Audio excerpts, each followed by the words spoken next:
Right now, at this exact moment, the Sun is converting 600 million tons of hydrogen into helium every second. Not slowing down, not pausing, not metaphorically converting, actually converting. Nuclear fusion reactions happening continuously in the solar core at 15 million degrees Celsius, releasing energy equivalent to detonating roughly 100 billion nuclear weapons simultaneously, every single second, for the last 4.6 billion years. The energy produced in a single second of solar fusion would power every electrical device on Earth for 500,000 years. That furnace is 150 million kilometers from where you are right now. You can feel it on your skin on a clear afternoon. It grew your food. It drives the weather system outside your window. It has sustained every living thing that has ever existed on this planet. The Sun is not an abstraction.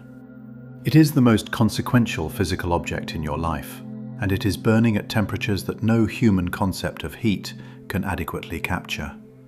And yet, if you travelled straight up from where you are sitting, up through the ceiling, up through the clouds, up through the stratosphere, up past where the last wisp of atmosphere gives way to the open space above, you would enter an environment colder than anything that occurs naturally anywhere on the surface of the Earth. Colder than Antarctica in the depth of winter. Colder than liquid nitrogen, which boils at minus 196 degrees Celsius. Colder than the far side of the Moon in the shadow of a crater wall. The average temperature of the space through which sunlight travels on its 8-minute journey from the Sun to Earth is approximately 2.7 Kelvin, 2.7 degrees above absolute zero. Absolute zero is the coldest temperature that physics permits anything to reach. It is the point at which all thermal motion ceases, where the kinetic energy of particles drops to its theoretical minimum. And space is sitting 2.7 degrees above that floor, while the Sun burns at 15 million degrees, 150 million kilometers away. These two facts are both true simultaneously. The Sun is burning with a fury that defies human comprehension. The space between the Sun and everything it warms is essentially at the coldest temperature the universe permits. How? Not why in a philosophical sense, how in a physical sense.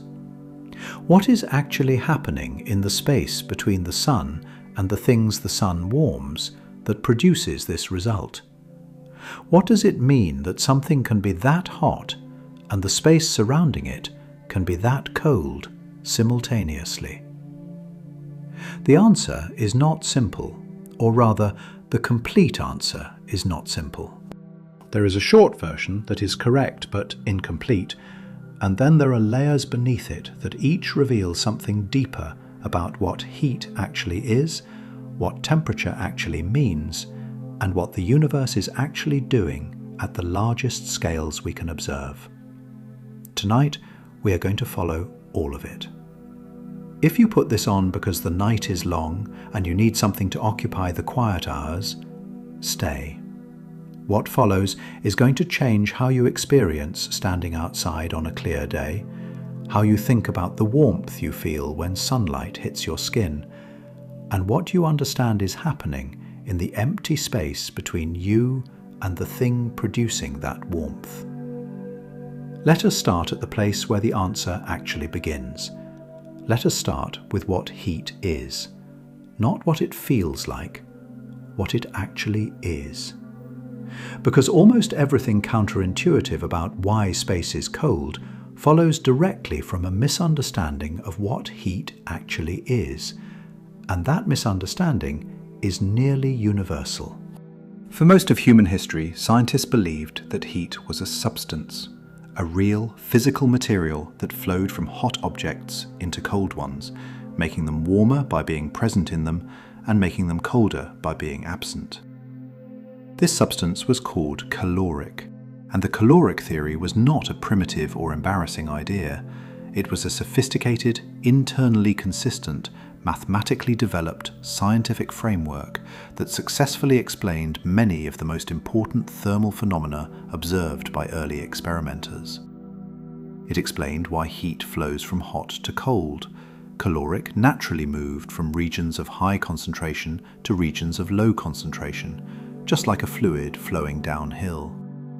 It explained why objects expand when heated. They were swelling with the caloric fluid accumulating inside them. It explained why the temperature of a mixture of hot and cold water could be predicted by conservation arguments.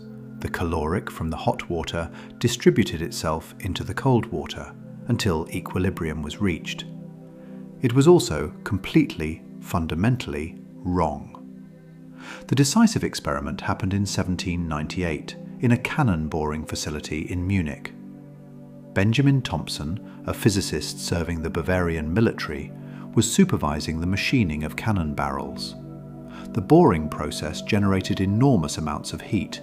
The cannon metal became scorching hot during the procedure, and Thompson was struck by how much heat was being produced.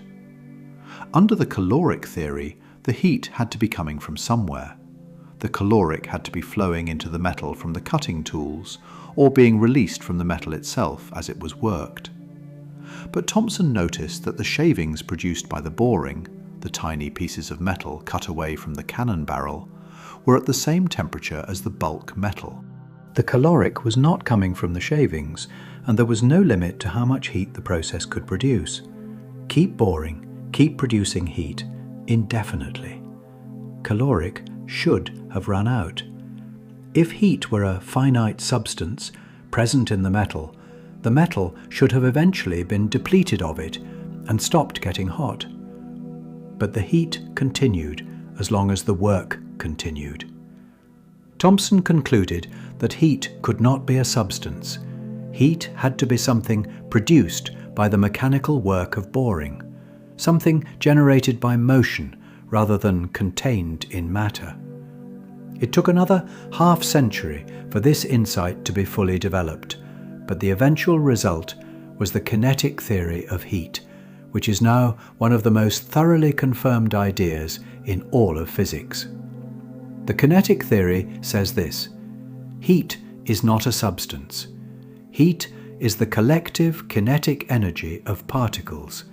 A hot object is an object whose atoms and molecules are moving rapidly, vibrating, rotating, translating through space at high speeds.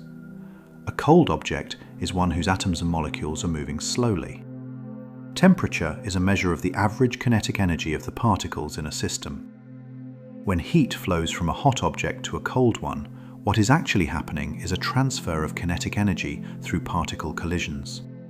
The rapidly moving particles of the hot object collide with the slowly moving particles of the cold one, transferring momentum, increasing the speed of the cold particles while decreasing the speed of the hot ones, until the average particle speed, and therefore the temperature, equalizes across both systems.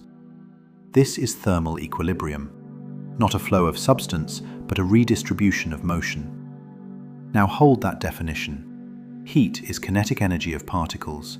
Temperature is average kinetic energy per particle.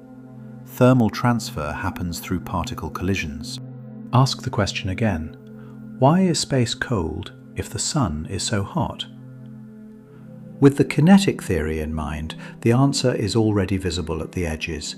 Space is nearly empty. Space has almost no particles, and if heat is the kinetic energy of particles, and space has almost no particles to have kinetic energy, then space has almost no heat to speak of. But this is the incomplete version. Let us make it precise. On Earth, heat moves through three distinct mechanisms. Understanding all three, and understanding what happens to each of them in the vacuum of space, is what makes the answer complete. The first mechanism is conduction. When you touch a hot metal surface, energy transfers from the metal into your hand. Not because a substance called heat flows across the contact point, but because the rapidly vibrating metal atoms collide with the atoms of your skin, transferring kinetic energy at the molecular level. Your skin atoms begin vibrating faster. That increased molecular motion propagates inward through your tissue. Pain receptors respond to the temperature increase. You feel burn. Conduction requires direct physical contact between materials. The atoms of one substance must be able to collide with the atoms of another, and it requires that those atoms be close enough together to interact, that there be enough matter present for the energy transfer to propagate through particle-to-particle collision. In space, there is essentially no matter. The interstellar medium, the gas and dust that fills the space between stars, contains approximately 1 atom per cubic centimetre on average. For context, the air you are breathing right now contains approximately 27 billion atoms per cubic centimetre. The density of matter in interstellar space is a factor of roughly 27 billion times lower than the air around you. Conduction across space is therefore not merely difficult, it is effectively impossible. There is simply not enough matter present for particle-to-particle collision to transfer energy in any meaningful way. The second mechanism is convection. Hot fluids rise and cold fluids sink, redistributing thermal energy through the bulk movement of material. The warm air above a radiator rises into the room, carrying its thermal energy with it. That warm air is replaced by cooler air that descends toward the radiator, is warmed, and rises in turn, producing the circulation that distributes heat through the room. Convection requires a fluid, a medium dense enough to flow as a bulk material, to be pushed around by the pressure differences that temperature creates. Space has no such medium. There is no fluid to convect. There is no bulk material to rise or sink or circulate. Convection in space is not merely inefficient, it is undefined as a physical process in a near-perfect vacuum. The third mechanism is radiation. Every object with a temperature above absolute zero emits electromagnetic radiation, infrared photons, at a rate determined by the fourth power of its temperature. This radiation travels outward from the object in all directions at the speed of light through any medium, including vacuum. When those photons hit another object, they are absorbed, and their energy is deposited in that second object, increasing its temperature. Radiation is the only mechanism of heat transfer that does not require matter to travel through. Photons are massless and require no medium. They cross the vacuum of space without any difficulty whatsoever. This is how the sun's energy reaches Earth. Not through conduction. There are too few particles in the intervening space for conduction to work. Not through convection. There is no fluid between the sun and Earth.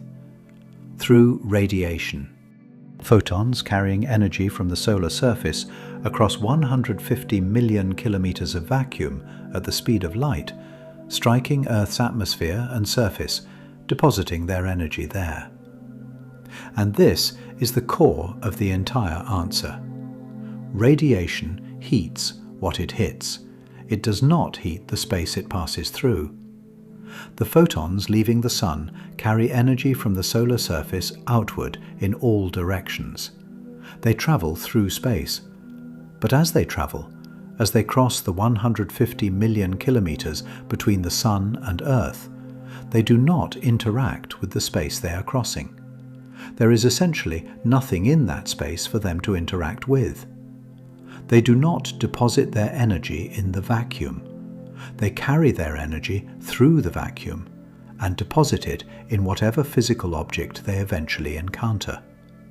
The Earth's atmosphere, the Earth's surface, a cloud, a patch of ocean, your skin.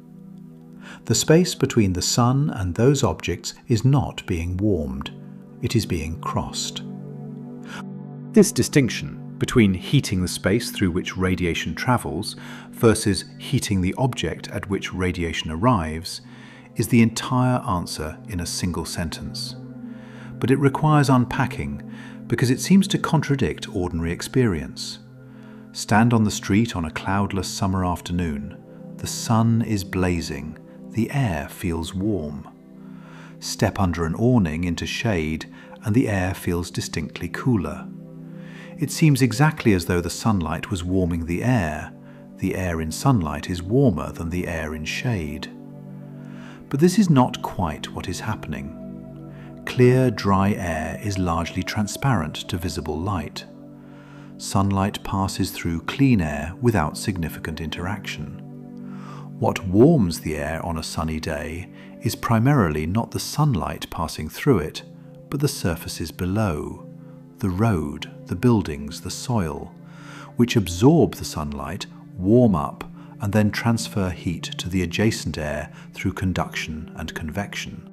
The air is being warmed from below by warm surfaces, not from above by radiation passing through it.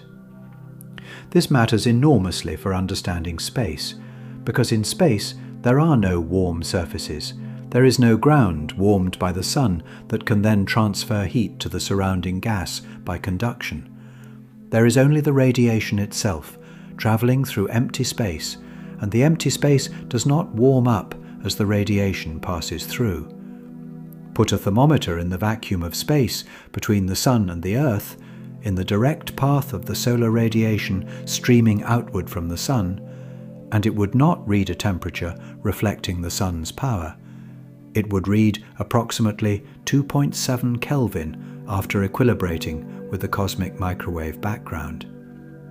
The solar radiation would be passing through the space where the thermometer sits, but the thermometer would not be absorbing and warming because of that passage. The very few particles in the surrounding space would not be colliding with the thermometer fast enough to warm it. The thermometer would cool by emitting infrared radiation faster than it gained energy from the sparse particle impacts around it, and would settle at the background temperature of the universe. Radiation heats what it hits, not what it passes through.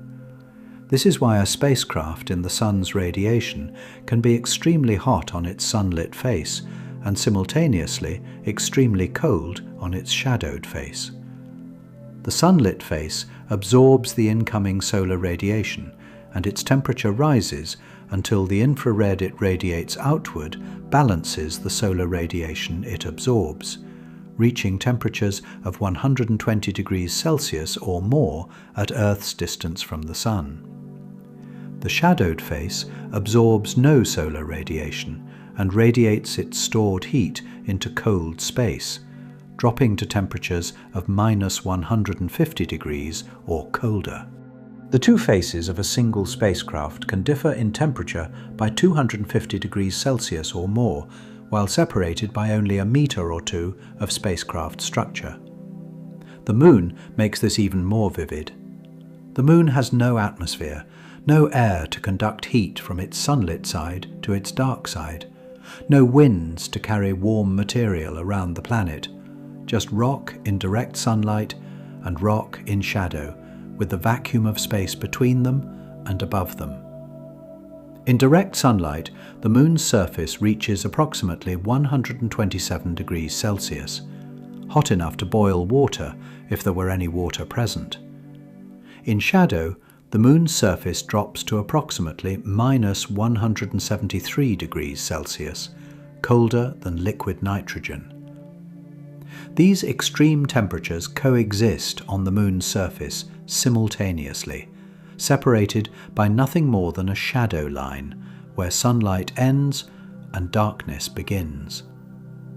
And the space immediately above both surfaces, a meter off the lunar ground, is at the cosmic background temperature of 2.7 Kelvin.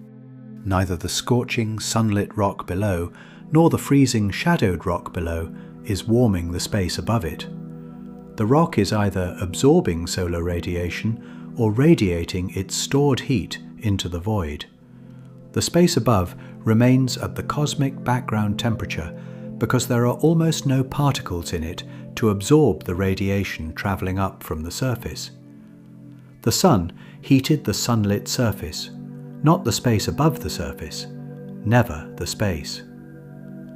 Let us now go deeper, because so far we have explained why space does not warm up from sunlight passing through it, but we have not fully explained what determines the 2.7 Kelvin temperature of space, where that specific number comes from, and what it actually means. The 2.7 Kelvin background temperature of space is not merely the absence of warmth. It is the presence of something specific, the cosmic microwave background, the afterglow of the Big Bang, a field of photons filling all of space uniformly in every direction, the most perfectly measured thermal radiation spectrum in the history of science. To understand where it comes from, we need to go backward in time, to a moment roughly 380,000 years after the Big Bang. At that point, the universe was hot, not 15 million degrees hot like the Sun's core, not even 5,000 degrees hot like the Sun's surface, much hotter than either of those, roughly 3,000 Kelvin throughout the entire observable universe. And it was also opaque. The entire universe was filled with a dense, hot plasma of charged particles, protons, electrons, helium nuclei, that scattered photons continuously. Light could not travel more than a short distance without being absorbed and re-emitted. The universe was bright, everywhere, simultaneously, and completely opaque in all directions. At 380,000 years, the universe had expanded and cooled to approximately 3,000 Kelvin. At this temperature, something crucial changed. The electrons were moving slowly enough for protons to capture them and form neutral hydrogen atoms. And neutral hydrogen is almost transparent to the wavelengths of light that were dominant at that temperature. Within a relatively brief period, the plasma cleared. The photons that had been trapped in the plasma for 380,000 years were suddenly free to travel. They have been traveling ever since. For 13.4 billion years, those photons have been crossing the expanding universe. And as the universe has expanded, the space through which they travel has stretched, and the photons have been stretched with it. Their wavelengths have grown longer by a factor of approximately 1,100. What were once photons in the visible and near-infrared range have been redshifted all the way to microwave wavelengths, and their effective temperature has dropped from the 3,000 Kelvin they had when they were released to 2.727 Kelvin today. This is the cosmic microwave background. These are the oldest photons in the observable universe, still travelling, still filling all of space uniformly, setting the temperature of the radiation field that permeates everything. The 2.7 Kelvin of space is not an arbitrary number. It is the temperature to which the Big Bang's heat has cooled after 13.8 billion years of cosmic expansion. It is the signature of the universe's own thermal history, written in microwave photons filling every cubic centimetre of space, including the space around you right now. And it represents a genuine flaw. An object placed in the deepest void of intergalactic space, far from any star or galaxy, will radiate its own infrared photons into the surrounding space, losing energy, cooling down. It will cool until its temperature equals 2.7 Kelvin. At that point, it is receiving as many microwave photons from the cosmic background in all directions as it is emitting. It reaches thermal equilibrium with the universe itself. It cannot cool below 2.7 Kelvin by radiation alone, because the cosmic background radiation constantly delivers 2.7 Kelvin's worth of energy back to it from all directions. 2.7 Kelvin is the temperature of the universe, not of any particular region or object, the temperature of the universe itself, the equilibrium temperature of empty space. Despite the Sun burning at 15 million degrees in its core, despite 3.8 times 10 to the 26th power watts of power streaming outward from the solar surface in all directions at the speed of light, despite all that energy filling the entire inner solar system, the space between the Sun and Earth is at 2.7 Kelvin. The Sun cannot warm space, not because it is not powerful enough, but because radiation does not warm the vacuum it crosses. The photons carry energy from the Sun to objects. They do not warm the nothing between them. Let us now talk about something that seems to completely contradict everything we have just established, about the Sun's outer atmosphere, the corona, which is not at the Sun's surface temperature, but at temperatures vastly higher, and about why the corona, being hotter than the surface it sits above, is one of the most actively studied, unsolved problems in astrophysics. The Sun's visible surface, the photosphere, has a temperature of approximately 5,778 Kelvin. This makes intuitive sense. The photosphere is where the Sun's radiation finally escapes freely to space. It is the last layer from which photons can travel outward without being immediately reabsorbed. Its temperature reflects the balance between the energy flowing outward from the core and the energy radiating away into space. Just above the photosphere is the chromosphere, a relatively thin layer a few thousand kilometers deep. Its temperature rises outward from 5,778 Kelvin at the bottom to approximately 20,000 Kelvin at the top. This already seems wrong. You are moving away from the heat source.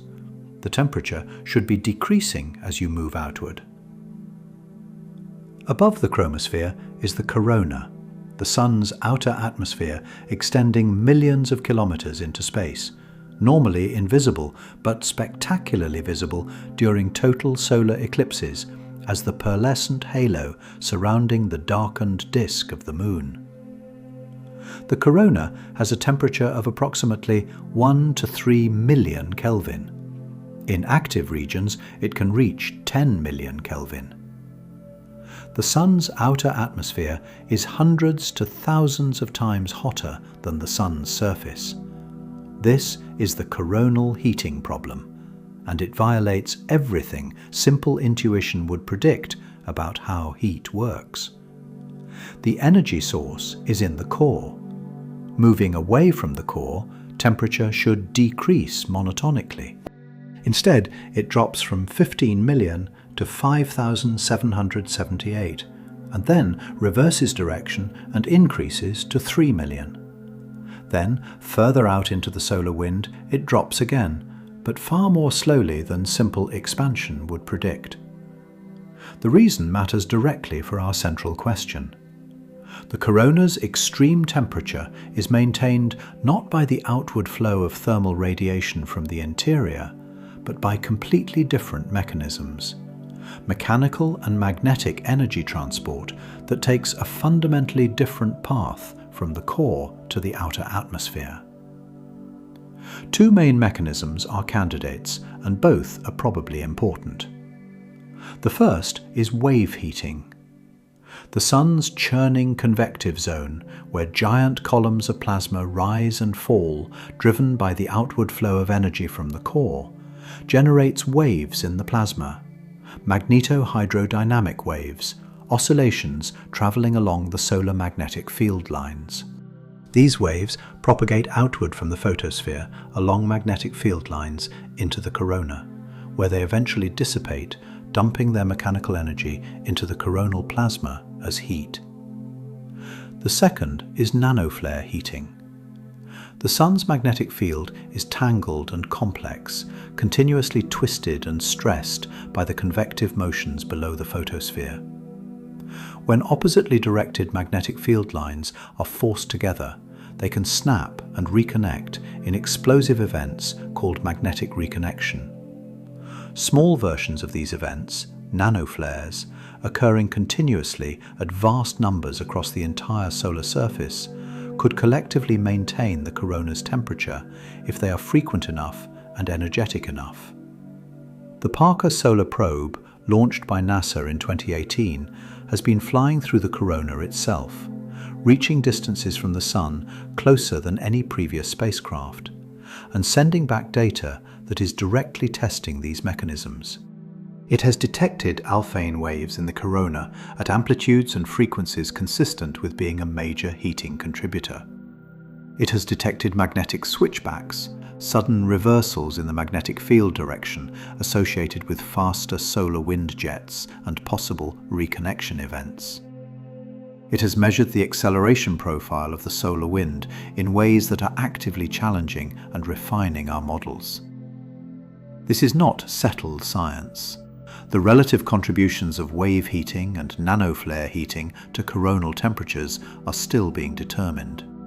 Real scientists with real data are actively working on this right now. But what is crucial for our central question is why the corona's extreme temperature does not heat the surrounding space.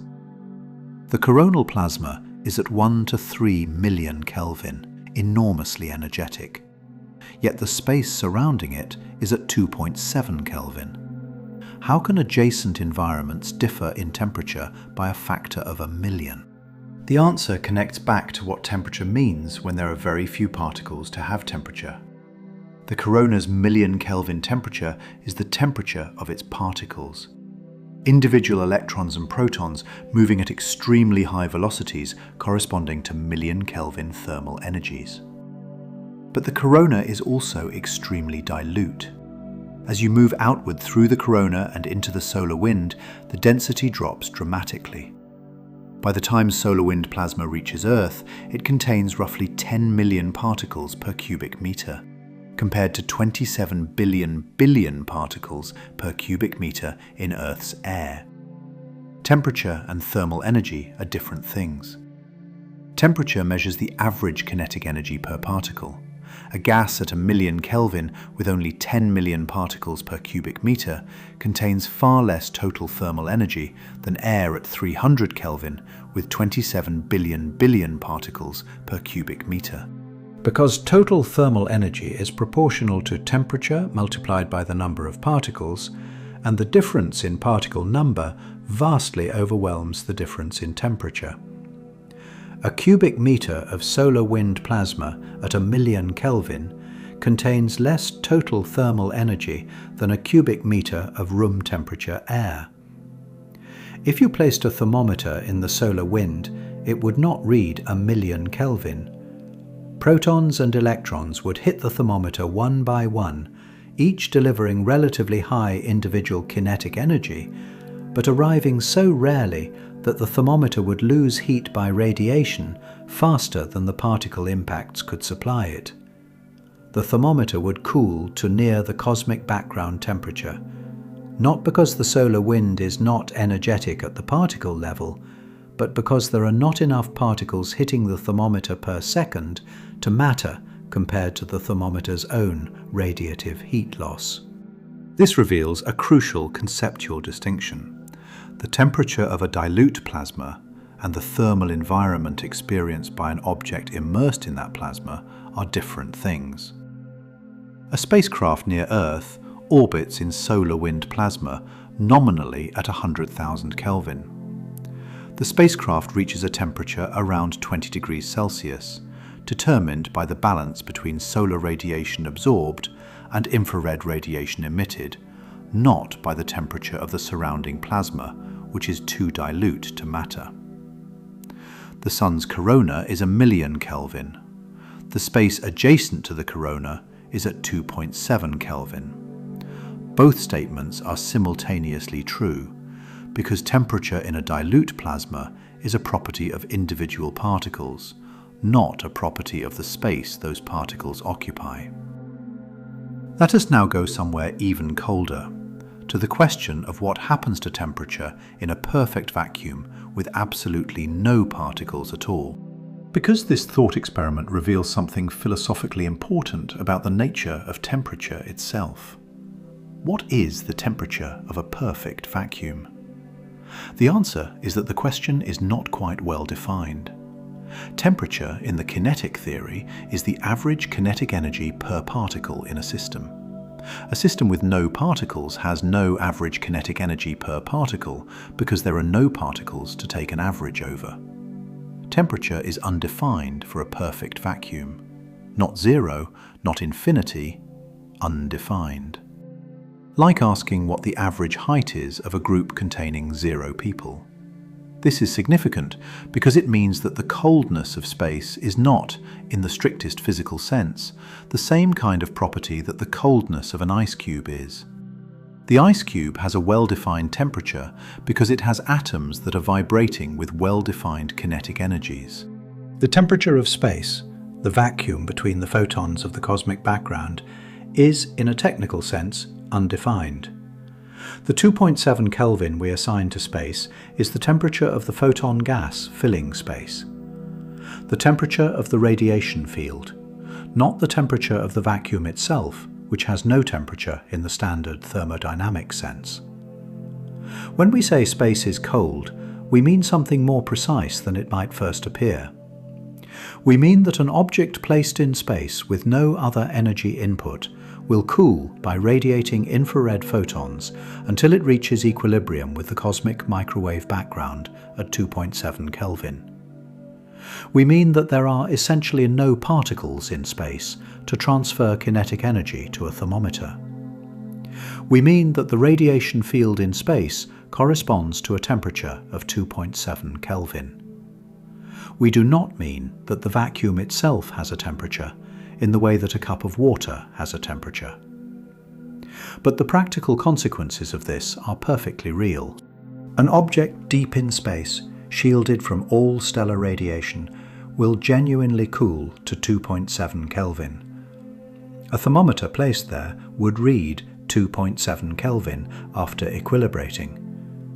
An astronaut placed there, without a heat-generating suit, would lose body heat by radiation and die of cold. The mathematical subtlety about whether the vacuum strictly has a temperature does not change any of the physical consequences. Let us now talk about something that surprises almost everyone when they first think carefully about it, about the practical thermal challenge facing human beings in space, and why the problem is not what most people assume it is. Most people, thinking about astronauts in space, imagine the challenge is staying warm. Space is cold. The temperature is near absolute zero. Surely the danger is freezing.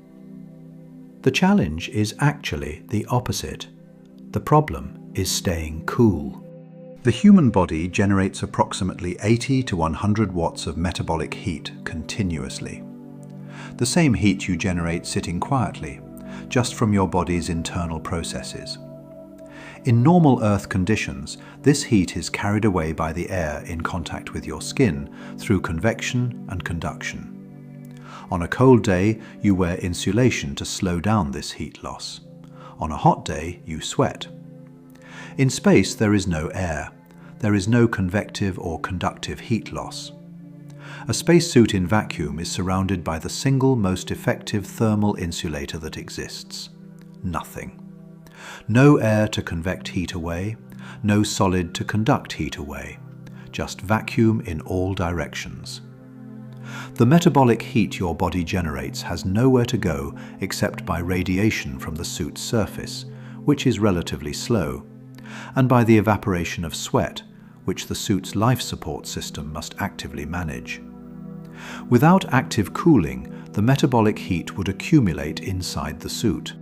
The astronaut would get progressively hotter, not colder. In direct sunlight, the situation is even more extreme.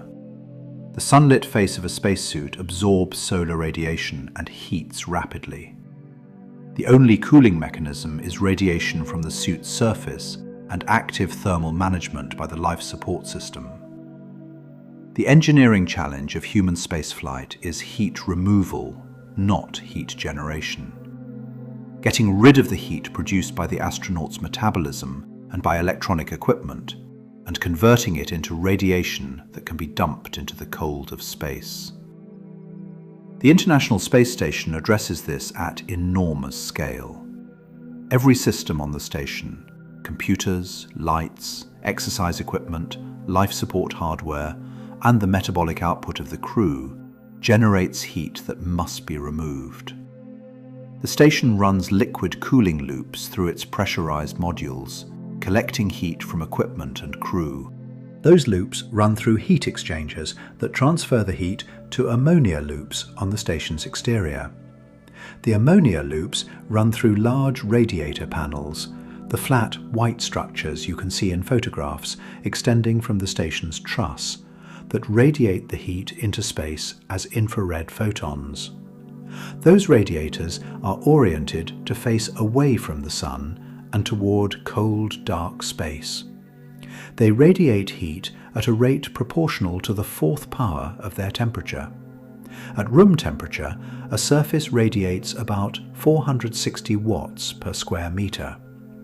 The station's radiators cover approximately 1,500 square meters, giving a total cooling capacity of roughly 70 kilowatts under optimal conditions. If the radiators fail, the station overheats within hours.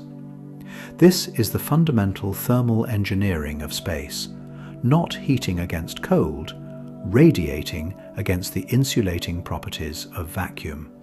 Using the only heat transfer mechanism available, radiation, to dump metabolic and electronic waste heat into a cosmic background cold enough to accept it without sending anything back. Every spacecraft ever built incorporates this understanding in its design.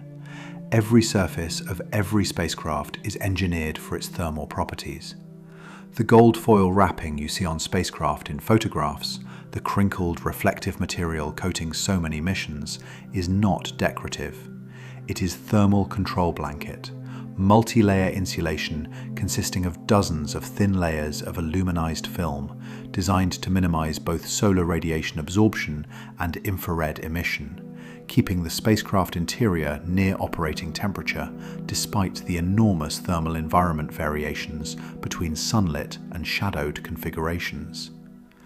The James Webb Space Telescope represents perhaps the most extreme thermal engineering ever implemented.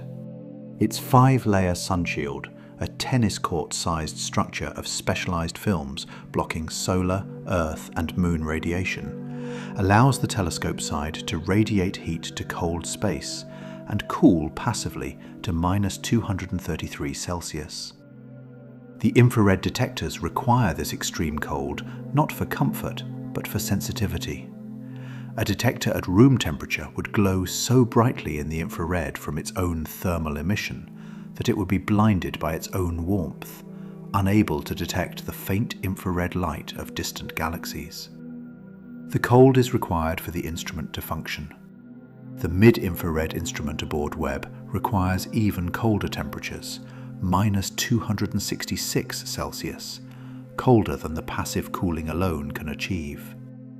It runs a mechanical cryocooler that pumps heat uphill from the detector to the passively cooled structure, running continuously throughout the mission's lifetime, powered by the same solar panels that power everything else. All of this engineering exists because radiation heats what it hits and not what it passes through. Because space is an effective insulator, because the only heat transfer mechanism available in space is radiation. Because the geometry of what surfaces face the sun and what surfaces face cold, dark sky determines thermal outcomes in ways that create extreme temperature gradients within small distances. Let us now talk about planetary atmospheres, because the most striking illustration of what a difference an atmosphere makes is available to us without leaving our own solar system. The Moon is in Earth's habitable zone. It orbits at the same average distance from the Sun as Earth. It receives the same solar irradiance per unit area. By rights, if orbital distance determined temperature, the Moon and Earth should be similar in temperature. They are not.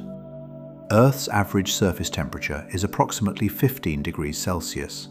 The Moon's surface ranges from +127 to -173 degrees Celsius, depending on whether sunlight is falling on it. Earth's polar regions in deep winter do not approach -173. Earth's equatorial deserts in blazing summer do not approach +127. The Moon swings between those extremes in a single day. The difference is the atmosphere. Earth's atmosphere moderates temperature through several simultaneously operating mechanisms. The greenhouse effect traps outgoing infrared radiation. The warm surface emits heat upward, but greenhouse gases absorb much of this outgoing infrared and re-emit it in all directions, including back downward, reducing how quickly the surface can lose heat to space.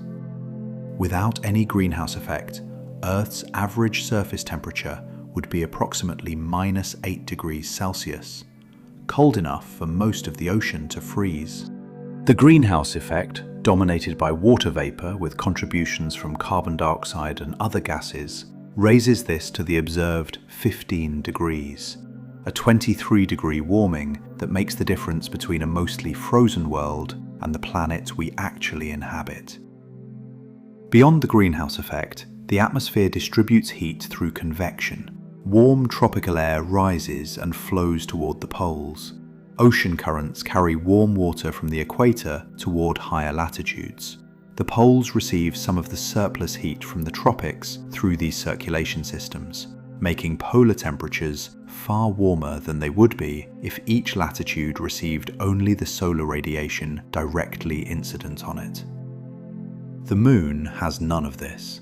No atmosphere, no greenhouse effect, no circulation, no thermal distribution across the surface. Each point on the Moon's surface is at whatever temperature the local balance between incoming solar radiation and outgoing infrared emission produces. In sunlight, hot. In shadow, cold, with nothing in between to smooth the transition. Atmosphere is what stands between the extreme thermal environment created by a nearby star and the moderate conditions that allow liquid water to exist stably at a planetary surface. Mars demonstrates what a thin atmosphere produces: intermediate behavior. Surface temperatures ranging from -25 to +20 degrees Celsius, more extreme than Earth, but less extreme than the Moon, reflecting the modest atmospheric moderating effect of a carbon dioxide atmosphere at 0.6% of Earth's surface pressure. Venus demonstrates what a thick atmosphere produces: runaway greenhouse warming. Despite reflecting 70% of incoming solar radiation with its thick cloud cover, Venus has a surface temperature of 465 degrees Celsius, hotter than some volcanic surfaces, uniform day and night, pole to equator, because the greenhouse effect is so powerful that the entire planet is in thermal equilibrium at that temperature. These examples span the full range of how atmospheres interact with stellar radiation. No atmosphere. Extreme swings driven by local geometry. Thin atmosphere. Modest moderation. Earth-like atmosphere. Comfortable range for liquid water. Extreme atmosphere. Runaway heating despite less solar input than Earth receives. Understanding this spectrum is understanding why the question of planetary habitability is not simply a question of orbital distance. Orbital distance determines how much solar radiation arrives. Atmosphere determines what surface temperature that radiation produces. And the atmosphere depends on planetary mass, composition, geological activity, magnetic field, and billions of years of contingent history that could easily have gone differently.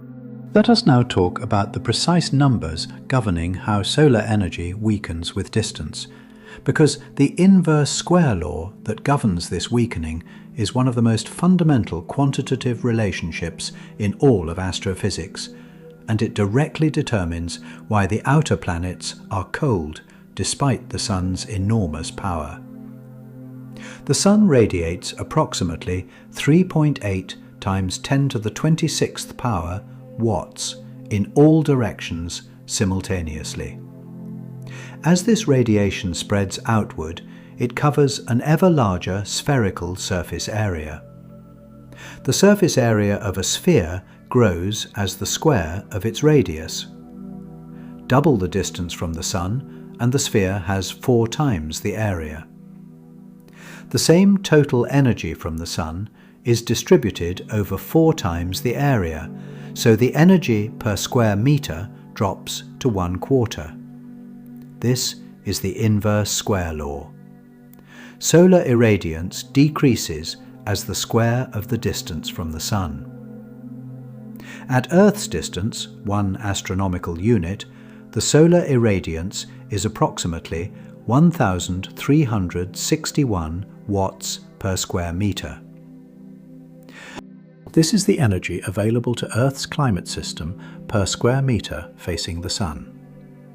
At Mars, 1.52 astronomical units, the irradiance drops to approximately 590 watts per square meter, about 43% of what Earth receives. Mars is colder than Earth, partly because it receives less solar energy per square meter, and partly because its thin atmosphere provides less greenhouse warming. At Jupiter, 5.2 astronomical units, the irradiance drops to approximately 50 watts per square meter, less than 4% of what Earth receives. Jupiter's atmosphere is not primarily powered by solar radiation at all. Jupiter radiates more heat outward than it receives from the Sun, powered by slow gravitational contraction of its interior. At Neptune, 30 astronomical units, the irradiance drops to approximately 1.5 watts per square meter, 1/10 of 1% of what Earth receives.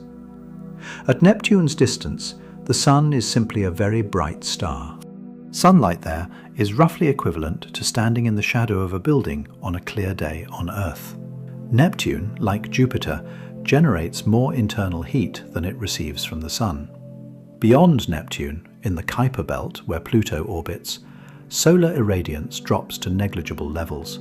Pluto's surface is coated in nitrogen and methane ice that remains solid under the faint illumination.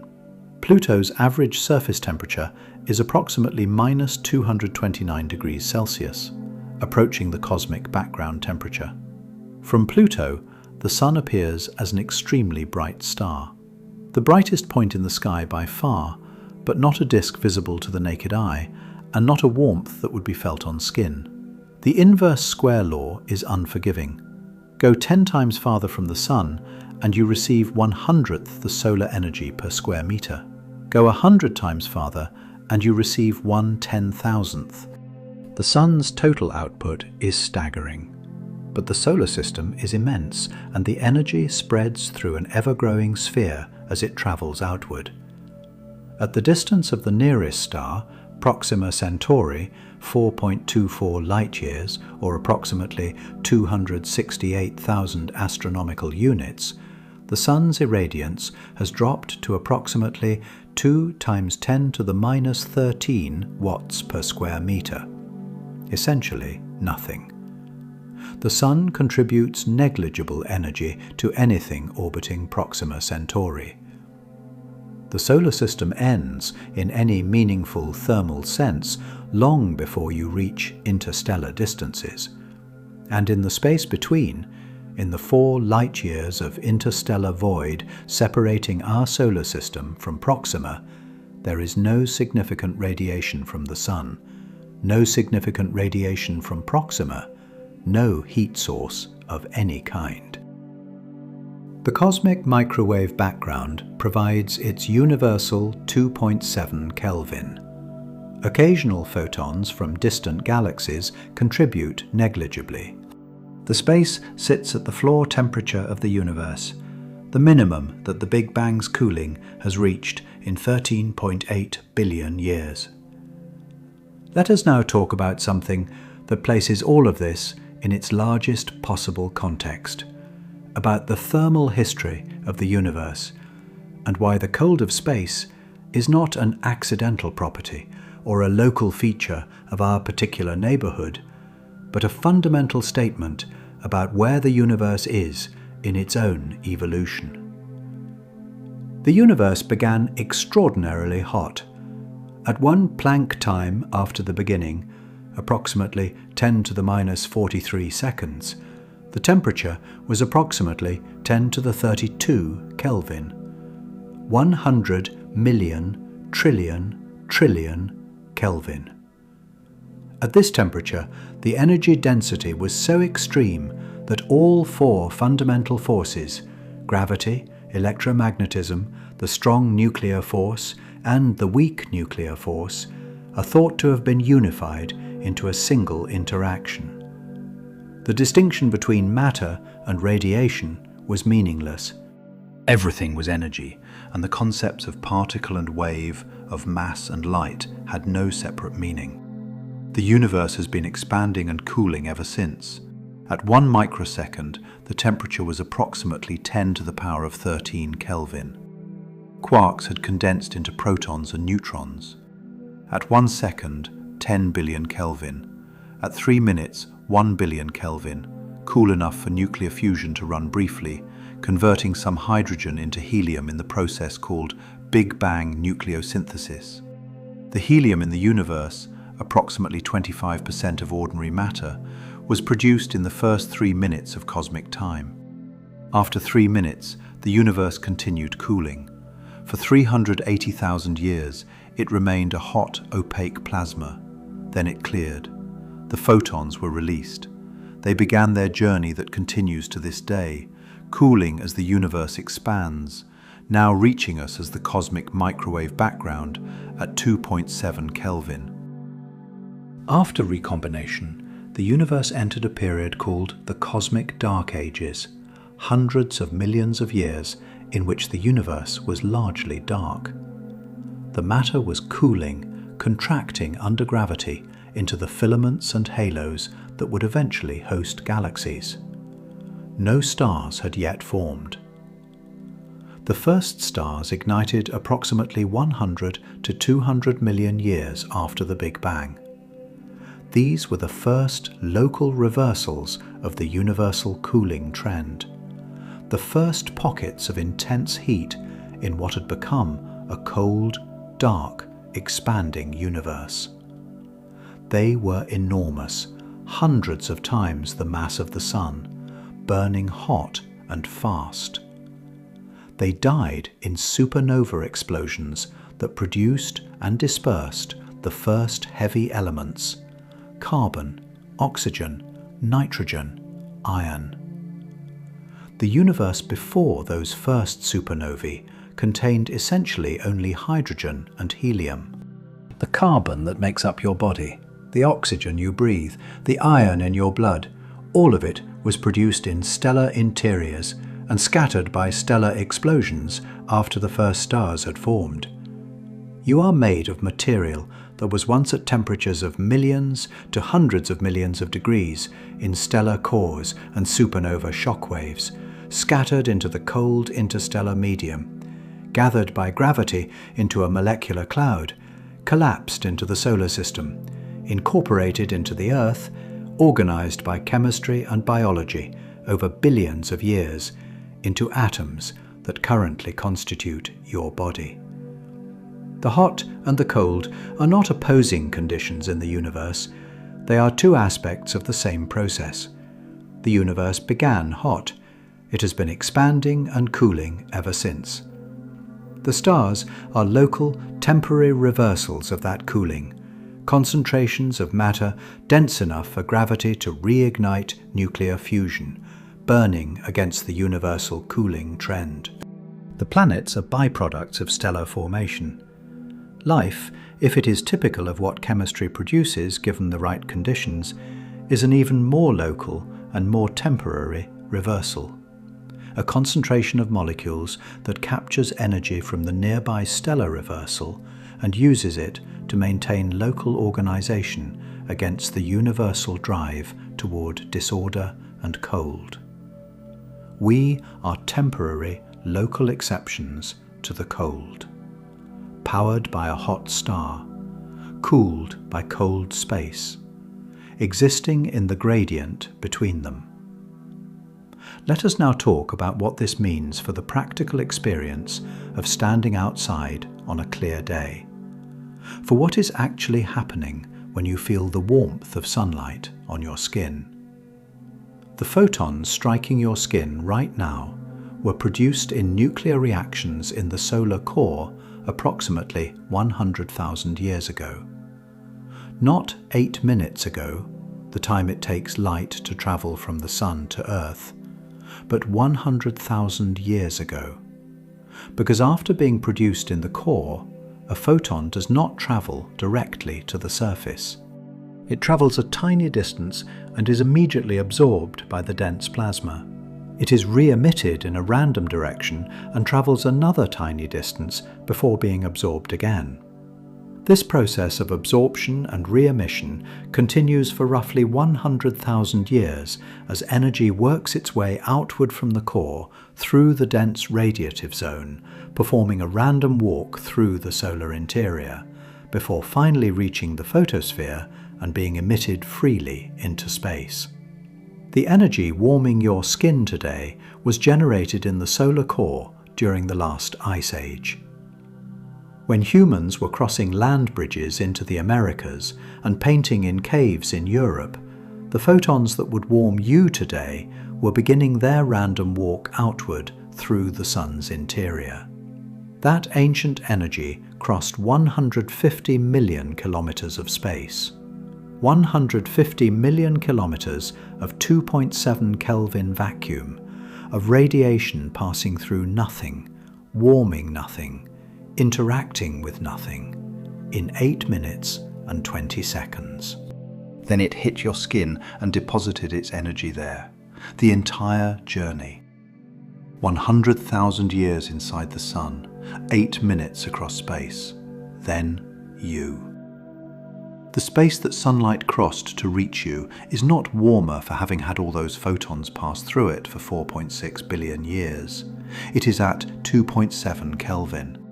The photons have been crossing it, and it has remained cold. Each photon carries its energy straight through without depositing it anywhere until it hits something. Radiation heats what it hits, not what it passes through. And right now, at this exact moment, it is hitting you. The sun is burning. The space between you and the sun is cold. You are warm because you are standing in the path of something that crosses the cold without being absorbed by it, carrying the energy of stellar fusion from a star 8 light minutes away, depositing that energy in the thin layer of atoms at the surface of your skin. You exist because the sun is hot and space is cold, and you are the object the radiation hits. Let us talk about something that takes everything we have established and makes it strange in a new way, about what it means that objects in space each develop their own individual temperature, independent of the temperature of the medium surrounding them, and why this feature of the space environment produces consequences that are deeply counterintuitive for anyone whose intuitions were formed on the surface of a planet. On Earth, if you want to know the temperature of an object, you can learn a great deal from the temperature of its surroundings. Place a cup of coffee in a cold room and it will cool toward the room temperature. Place an ice cube in a warm room and it will warm toward the room temperature. Objects and their environments tend toward thermal equilibrium. They exchange heat through conduction and convection until they reach the same temperature. This is so pervasive in everyday experience that it becomes an implicit assumption. The environment has a temperature. Objects placed in that environment eventually adopt that temperature. Equilibrium is the end point. In space, this assumption breaks down almost completely. In space, conduction and convection are absent. The only heat exchange between an object and its environment happens through radiation. And radiation exchange depends not on the temperature of a single ambient medium, but on the geometry of what radiation sources the object can see and what directions of cold, empty sky it faces. Every object in space reaches its own individual equilibrium temperature, determined entirely by its own specific radiative balance. The balance between what it absorbs from the Sun, from nearby planets, from distant stars and galaxies, from the cosmic microwave background, and what it emits based on its own temperature and surface properties. Two objects sitting side by side in space can be at dramatically different temperatures if they have different surface properties. A highly reflective object, one with a white or mirror-like surface, will absorb relatively little solar radiation and settle at a low temperature. A highly absorbing object, one with a black, matte surface, will absorb most of the solar radiation hitting it and settle at a high temperature. Place these two objects a meter apart in space, and one can be at 40 degrees Celsius, while the other is at minus 60 degrees Celsius. The space surrounding both of them is at 2.7 Kelvin.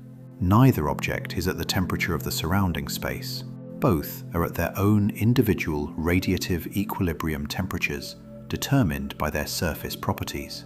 This is a fundamentally different relationship between objects and their environments than anything that exists at the surface of a planet with an atmosphere. On Earth, the atmosphere imposes a shared temperature reference through conduction and convection. In space, each object is thermally isolated from every other object, except through the slow exchange of radiation. A spacecraft engineer designing a mission does not ask what the temperature of space is and design the spacecraft to that temperature. The engineer asks, what radiation sources will this spacecraft see? At what angles? With what intensities? What will each surface of the spacecraft absorb and emit? And from those questions, calculates the temperature profile, different for each face of the spacecraft, different for each component inside it, different depending on the spacecraft's orientation relative to the Sun. A spacecraft near Earth in a low orbit passes through sunshine and shadow alternately every 90 minutes as it orbits at 400 kilometers altitude. The sunlit faces swing to high temperatures. The shadowed faces swing to low temperatures. The internal components must be connected to both the radiating surfaces and the heat-generating electronics in ways that maintain tolerable temperatures throughout the cycle. This is thermal engineering, and it is one of the most complex disciplines in spacecraft design. The Lunar Reconnaissance Orbiter, mapping the Moon, faces one of the more extreme thermal environments a spacecraft can encounter. During its orbital pass over the sunlit side of the Moon, it faces both direct sunlight from above and thermal emission from the 127 degrees Celsius lunar surface below, being heated from two directions simultaneously. During its pass over the shadowed side, it faces neither, only the cosmic background in all directions, and must rely on heat stored in its structure and actively controlled heaters to maintain its instruments above their minimum operating temperatures. The transition between these two conditions happens in minutes as the spacecraft orbits from sunlit to shadowed terrain. Designing for these extremes while keeping sensitive electronics and detectors within their operational temperature ranges requires meticulous analysis of every radiative exchange path. Every photon source visible to every surface, weighted by angle and intensity, summed into a thermal model that predicts temperatures at every point in the spacecraft under every operational configuration. This engineering challenge exists because radiation is the only heat transfer mechanism in space, and radiation depends on geometry in ways that conduction and convection do not. Conduction propagates through contact, distributing heat wherever materials touch. Convection circulates heat wherever a fluid can flow.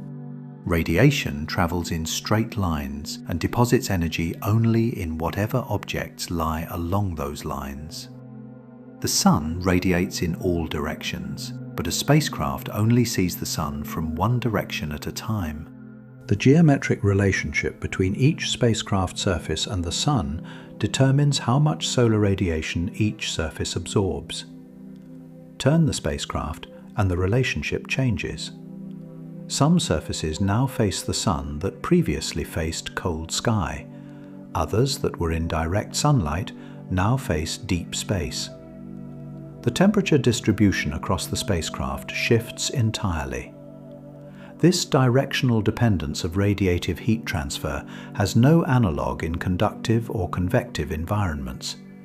It makes thermal control in space both more challenging and more flexible than thermal control in atmospheric environments. More challenging because the thermal loads are asymmetric and geometry dependent. More flexible because you can control an object's temperature by controlling its orientation and surface properties in ways that have no equivalent in a fluid environment. Let us now talk about how astronomers measure the temperatures of objects they can never visit, because the techniques for measuring temperature remotely are themselves a window into the nature of heat and radiation.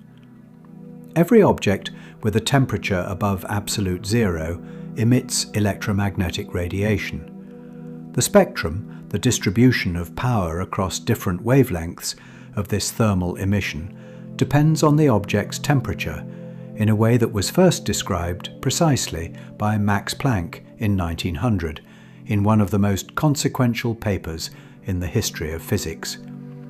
Planck's black-body spectrum peaks at a wavelength inversely proportional to temperature. Hotter objects peak at shorter wavelengths, toward blue and ultraviolet. Cooler objects peak at longer wavelengths, toward red and infrared. The Sun's photosphere at 5,778 Kelvin peaks in yellow-green visible light. This is not coincidental. Human eyes evolved under this star's light, and our visual sensitivity peaks at the wavelengths where the sun is brightest. We are photoreceptors, optimized for solar illumination, in the most literal physical sense. A red dwarf star at 3000 Kelvin peaks in the near-infrared. Most of its output is in wavelengths human eyes cannot detect. A blue supergiant at 30,000 Kelvin peaks in the ultraviolet, again mostly beyond human visual sensitivity. The diversity of stellar colours visible in the night sky reflects this temperature-wavelength relationship played out across the range of stellar masses. The cosmic microwave background at 2.7 Kelvin peaks in microwave wavelengths, centimetre-scale radiation, completely invisible to human eyes and all optical instruments, detectable only with radio receivers sensitive to these wavelengths.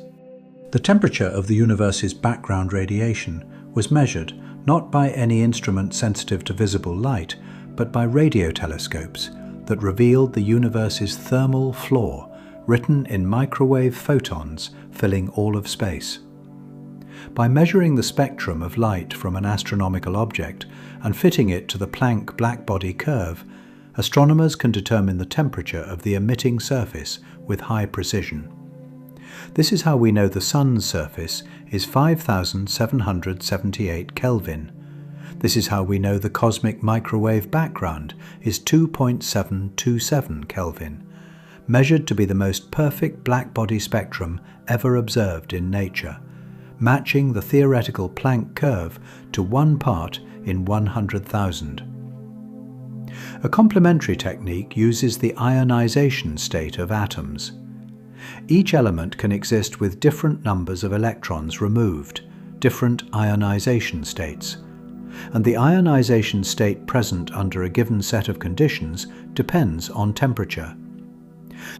Iron with 13 electrons removed, as found in the solar corona, requires temperatures of millions of degrees. Neutral hydrogen can only exist at temperatures below about 10,000 Kelvin. By identifying what ionization states are present in a spectrum, astronomers can determine what temperature produced them.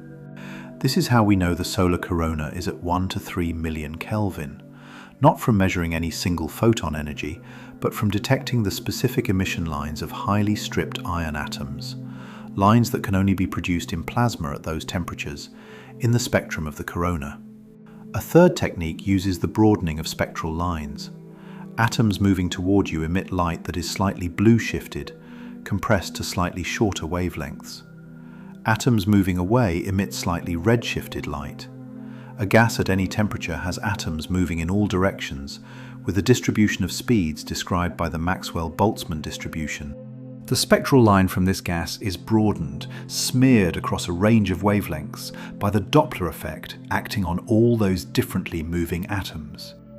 Hotter gas has faster atoms, larger Doppler shifts, and broader spectral lines. By measuring the width of a spectral line and comparing it to its theoretical minimum width, astronomers can determine the temperature of the emitting gas. Together, these techniques, blackbody fitting, ionization state analysis, Doppler line broadening, allow precise temperature measurements of objects across the observable universe without physical contact. The temperature of a star 10,000 light-years away, the temperature of gas in a galaxy cluster 5 billion light-years distant, the temperature of the universe's first light, released 13.4 billion years ago and still filling all of space today. The thermal landscape of the universe, from 2.727 Kelvin for the cosmic background to 15 million Kelvin for the solar core, to 10 trillion Kelvin for the shock waves of extreme stellar explosions, is mapped not by thermometers, but by careful analysis of light. Electromagnetic radiation carries information about the temperature of its source encoded in its spectrum, and every photon that reaches our instruments is a messenger from whatever temperature produced it.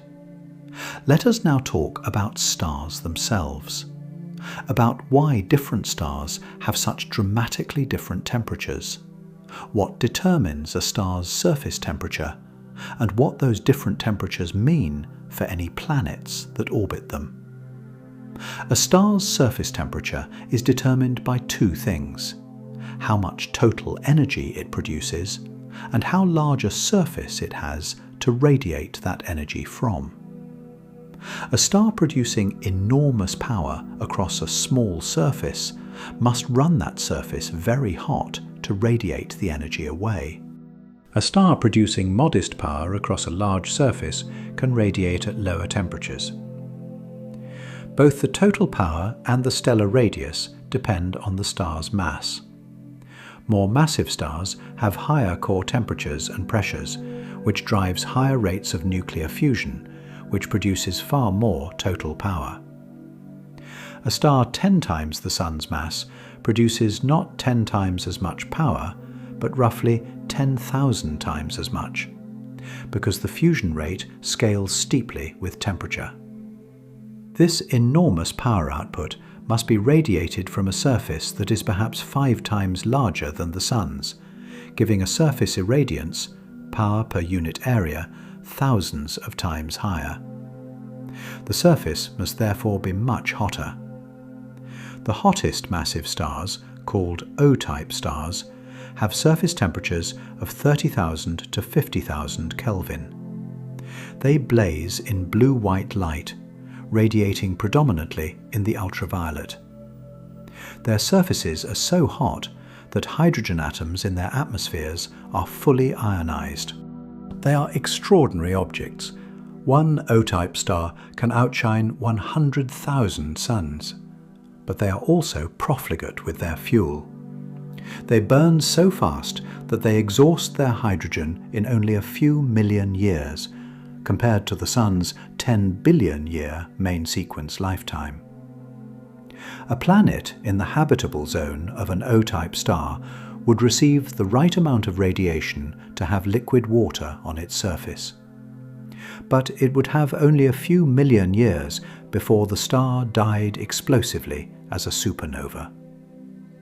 Life on Earth took billions of years to develop beyond single-celled organisms. A few million years is not enough time for complex life based on the precedent of Earth. At the other end of the stellar temperature range are the red dwarfs, M-type stars, with surface temperatures of 2,500 to 4,000 Kelvin.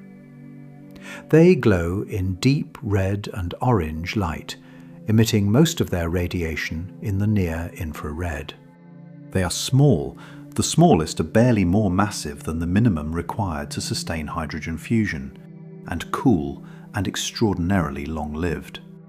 The least massive red dwarfs will burn for trillions of years, longer than the current age of the universe by factors of hundreds. Red dwarfs are by far the most common type of star. Roughly 70 to 75% of all stars in the Milky Way are M-type dwarfs, and they present both opportunities and challenges for habitability.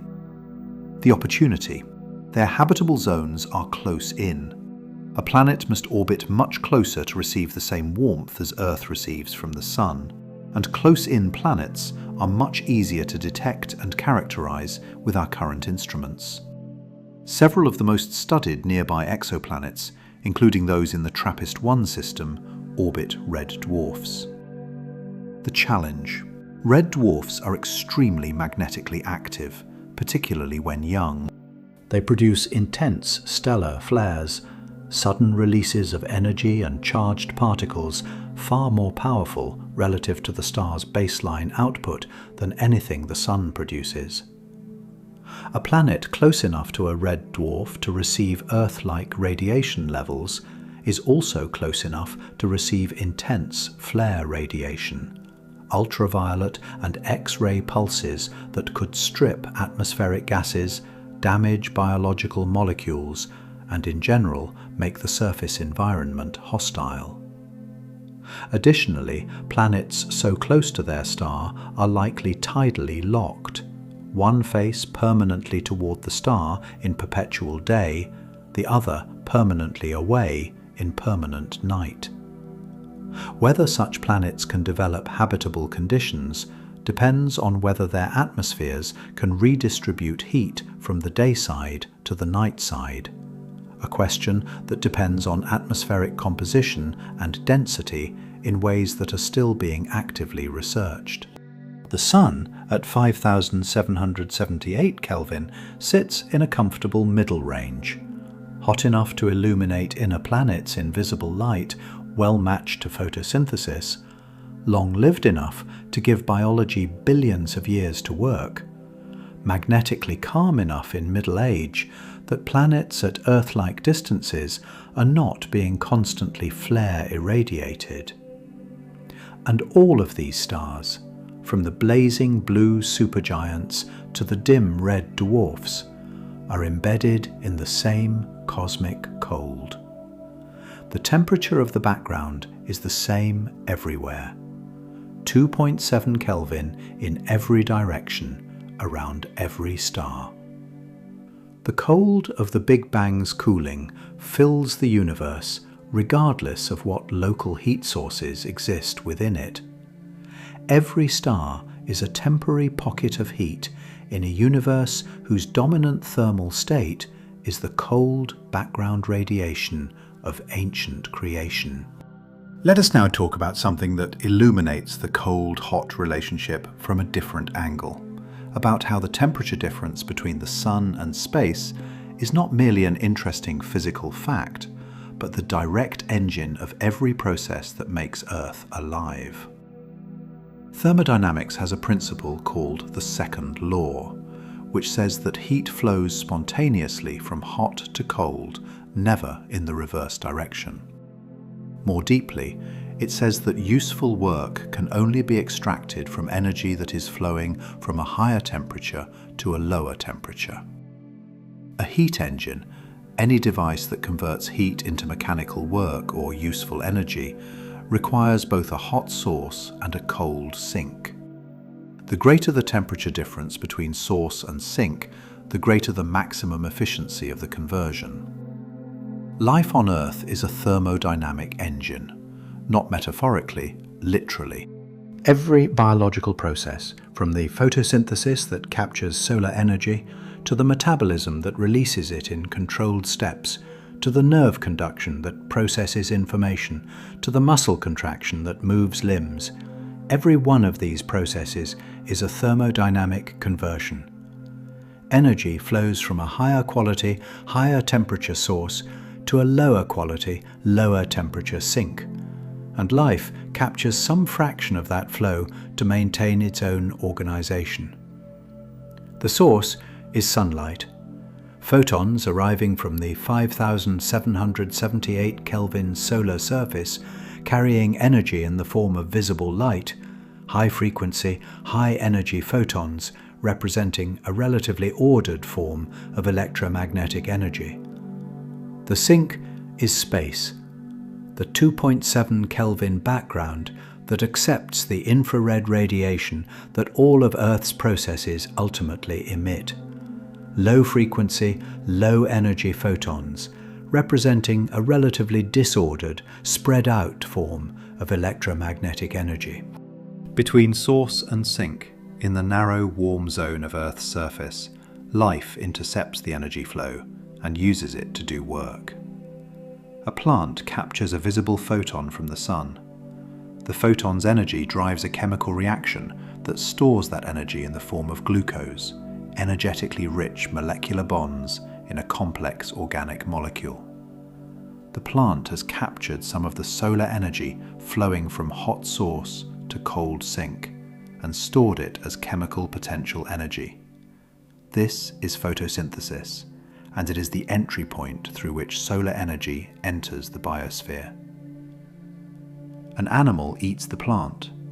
The glucose is metabolized, broken down through controlled oxidation reactions that release the stored chemical energy in steps. Some of that energy is used to do work, to move muscles, to pump ions across membranes, to synthesize new molecules, to generate nerve signals. The rest is released as heat, infrared photons radiated from the animal's body into the environment, eventually reaching space. The animal has taken ordered chemical energy captured from sunlight and converted it into useful biological work, plus disordered thermal energy that flows to the cold sink of space. You are doing this right now, every second of every day. Your body is intercepting energy that began as sunlight, was captured by plants, was eaten by something that was eaten by something that eventually became your food, and is now being converted through metabolism into the biological work of maintaining your body temperature, pumping your heart, firing your neurons, and radiating waste heat into the environment.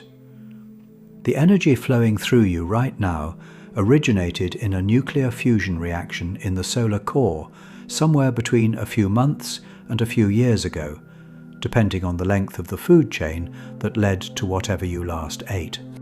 It has flowed through the sun's interior across 150 million kilometers of space, been captured by photosynthesis, stored in chemical bonds, passed through one or more organisms, and arrived in your cells, where it is being used to maintain the improbable organization of your body.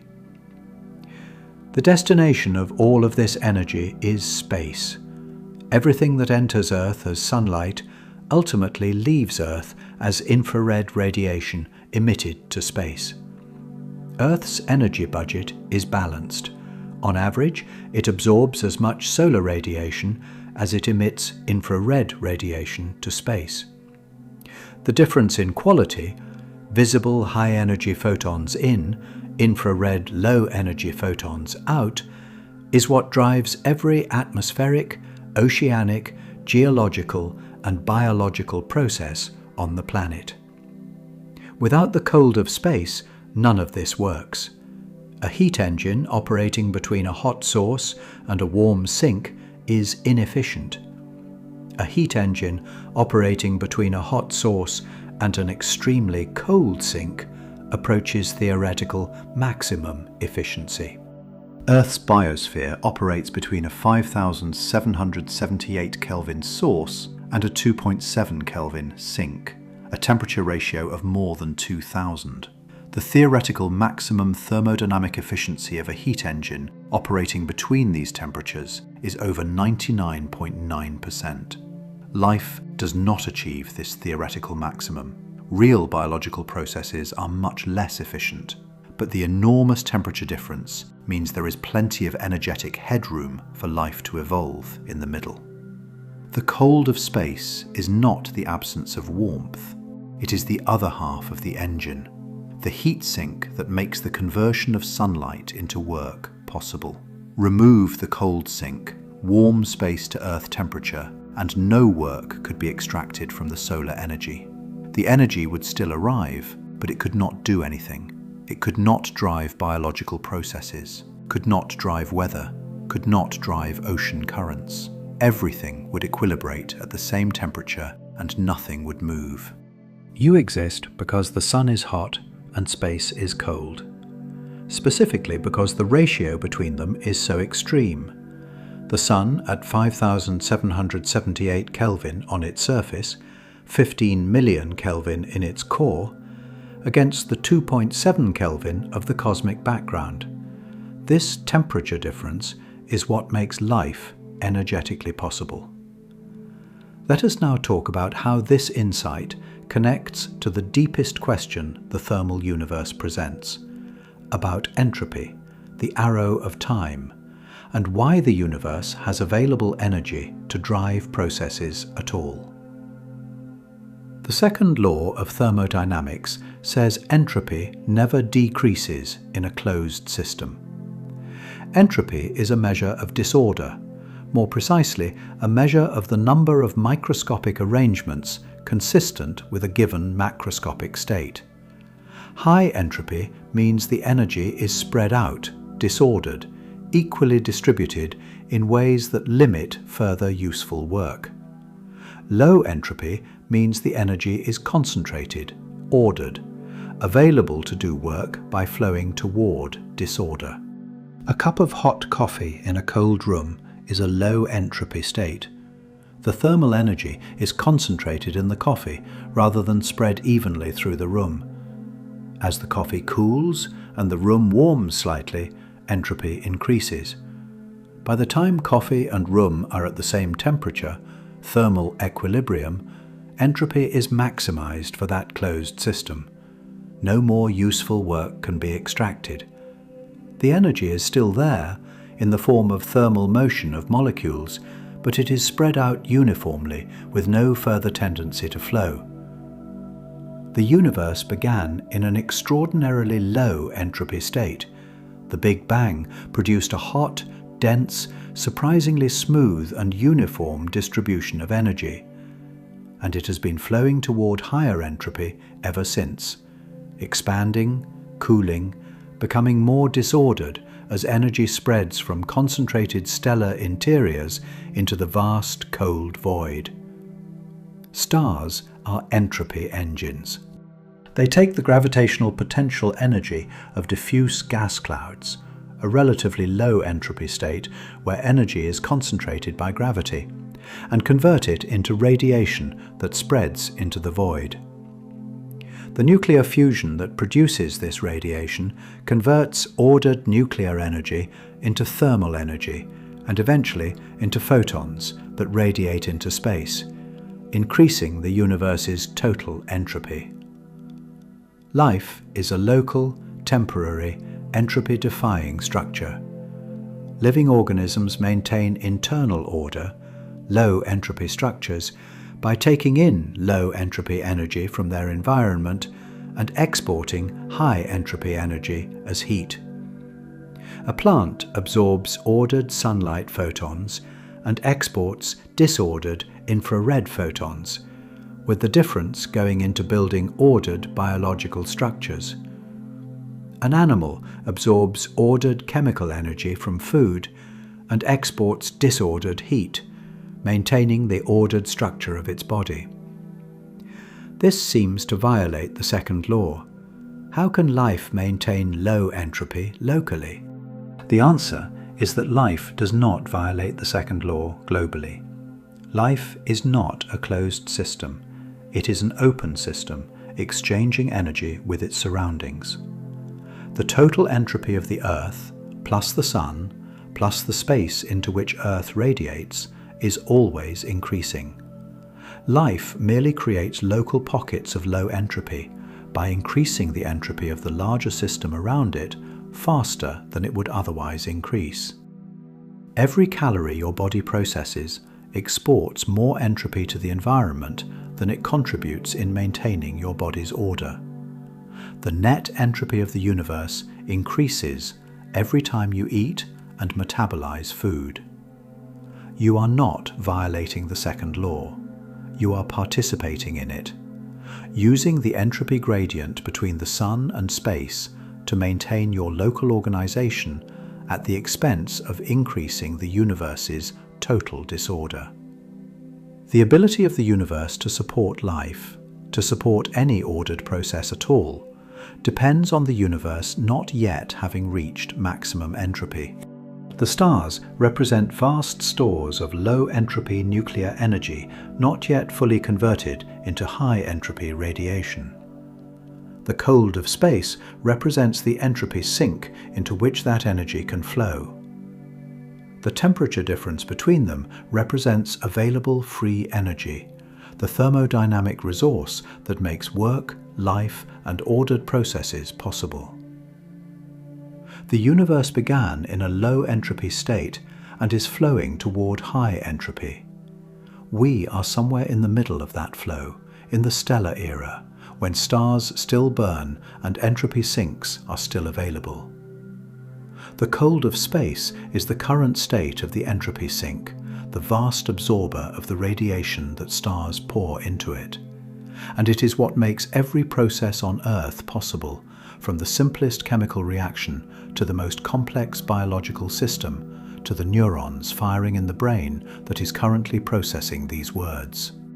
Let us now talk about what it would be like to directly experience the transition between the warm surface of a planet and the cold of space, about what happens as you move upward through Earth's atmosphere, what temperatures you would encounter, and at what point the environment changes character fundamentally.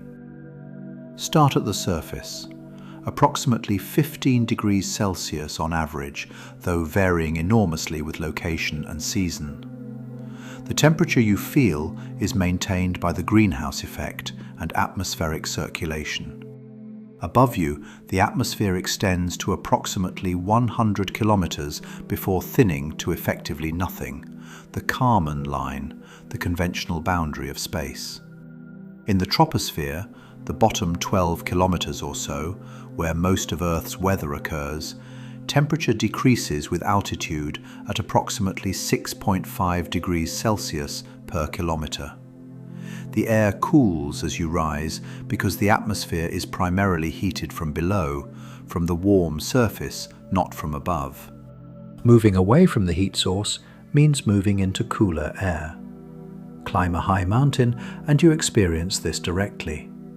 Summit temperatures on high peaks can be tens of degrees below conditions at the base, even on the same day. The troposphere ends at the tropopause, roughly 12 kilometers altitude in mid-latitudes, slightly lower at the poles, slightly higher at the equator, where temperature stops falling with altitude. Above the tropopause is the stratosphere, extending to about 50 kilometers. Here, temperature actually increases with altitude, the reverse of the troposphere. The reason is ozone. The stratosphere contains a layer of ozone molecules that absorb ultraviolet radiation from the sun. This absorption heats the stratosphere directly from above. The temperature rises from about -56 Celsius at the tropopause to about 0 Celsius at the stratopause, the top of the stratosphere, where ozone concentration and UV absorption are highest. Above the stratosphere is the mesosphere, from about 50 to 85 kilometers. Temperature falls again, no UV absorbing ozone above and no surface heating below. The mesosphere is the coldest region of Earth's atmosphere. Temperatures at its top can reach -90 Celsius. This is the region where most meteors burn up, visible as shooting stars. Above the mesosphere is the thermosphere, from about 85 to 600 kilometers. Temperature rises dramatically, from -90 Celsius at the mesospheric bottom to anywhere from 500 to 2000 Celsius at the top, depending on solar activity. The thermosphere is heated by absorption of extreme ultraviolet and X-ray radiation from the sun. But here the distinction between temperature and thermal energy becomes critical. The thermosphere is at nominal temperatures of hundreds to thousands of Celsius. An astronaut in the thermosphere without a spacesuit would not be burned. The thermosphere is so thin, 1 billion times less dense than surface air, that the individual high-energy air molecules hitting a body would be too few to transfer significant heat. The astronaut would instead lose heat rapidly by radiation into the cold sky and die of cold, despite being embedded in a gas nominally at 1000 degrees Celsius. Temperature in dilute conditions does not correspond to the thermal environment experienced by objects immersed in that medium. Just as with the solar wind plasma at 1,000,000 Kelvin, the thermosphere's 1000 Celsius temperature is a statement about the energy of individual particles, not about the thermal experience of objects immersed in the thermosphere. Above the thermosphere, the exosphere extends indefinitely, thinning to interplanetary space. At the exosphere, individual gas molecules move in near Keplerian orbits. Some fall back to Earth, some escape to space. There is no sharp boundary above which space begins. The atmosphere simply becomes progressively thinner until the particle density is indistinguishable from interplanetary space. And interplanetary space is at 2.7 Kelvin. The transition from the complex thermal landscape of Earth's atmosphere, troposphere cooling, stratosphere warming, mesosphere cooling, thermosphere warming, to the 2.7 Kelvin of interplanetary space happens gradually as the atmosphere thins to nothing. Not a sharp boundary, a progressive transition from the thermally complex atmosphere-mediated environment of a rocky planet to the radiation-dominated near-vacuum environment of space. The space just above the atmosphere that you might intuitively think of as being somehow intermediate between Earth's warmth and cosmic cold is not intermediate at all. It is cold. The sun's radiation passes through it on the way to Earth. The sun's radiation has not warmed it. It is at 2.7 Kelvin. A spacecraft in low Earth orbit, 400 kilometers above the surface, is in this environment. Below it is a planet with an average surface temperature of 15 degrees. The atmosphere around it is nominally at hundreds of Celsius in the thermosphere. The sun is blazing 150 million kilometers away, and the spacecraft is managing temperature swings of hundreds of degrees between its sunlit and shadowed faces, using precisely engineered thermal control systems, while the space around it sits at the cosmic background temperature. Let us now talk about something at the intersection of the very large and the very small, about quantum mechanics, and what it tells us about the ultimate nature of temperature, and how the quantum picture of heat connects to the cosmic picture of why space is cold. Classical physics describes temperature as the average kinetic energy of particles. This works beautifully for everyday temperatures and everyday materials. But it breaks down in two important limits. At very low temperatures, approaching absolute zero, quantum mechanical effects dominate. Particles do not slow to complete rest as classical physics would predict. The Heisenberg uncertainty principle, which states that you cannot simultaneously know both the position and the momentum of a particle with arbitrary precision, prevents this. A particle perfectly at rest would have a perfectly known momentum of zero, which would require its position to be completely unknown. Nature does not allow this. Even at absolute zero, particles retain a minimum residual motion called zero-point energy that cannot be removed by any amount of cooling. The consequences of zero-point energy are dramatic. Helium, the lightest noble gas, remains a liquid at atmospheric pressure all the way to absolute zero. It never solidifies under its own weight. The zero-point motion of helium atoms is so significant relative to the weak forces between them that even at the lowest achievable temperatures, the atoms remain in motion enough to prevent solidification. Helium can only be solidified under high pressure. At very high temperatures and densities, quantum effects dominate in a different way. In the extreme conditions of stellar interiors, millions of Kelvin, enormous densities, matter behaves as degenerate quantum gases, where quantum statistics, specifically the Pauli exclusion principle governing fermions like electrons and neutrons, determines the pressure rather than classical thermal pressure. In white dwarfs, the pressure supporting the star against gravitational collapse is not thermal pressure, but electron degeneracy pressure, the quantum mechanical resistance to packing electrons closer together. This pressure does not depend on temperature. A white dwarf would not collapse even if cooled to absolute zero. This is why white dwarfs do not explode or collapse as they cool. They are supported by quantum pressure that is temperature independent. They cool by radiation over billions of years, but their structural support is unchanged by this cooling. They will eventually cool to temperatures near the cosmic background, becoming black dwarfs, hypothetical cold dark remnants of dead stars. No black dwarfs are thought to exist yet. The universe is not old enough. Even the coolest white dwarfs formed from the very first stars are still warm. The quantum picture of temperature connects to the cosmic picture of space's coldness through the cosmic microwave background. The CMB is a quantum phenomenon as much as it is a cosmological one.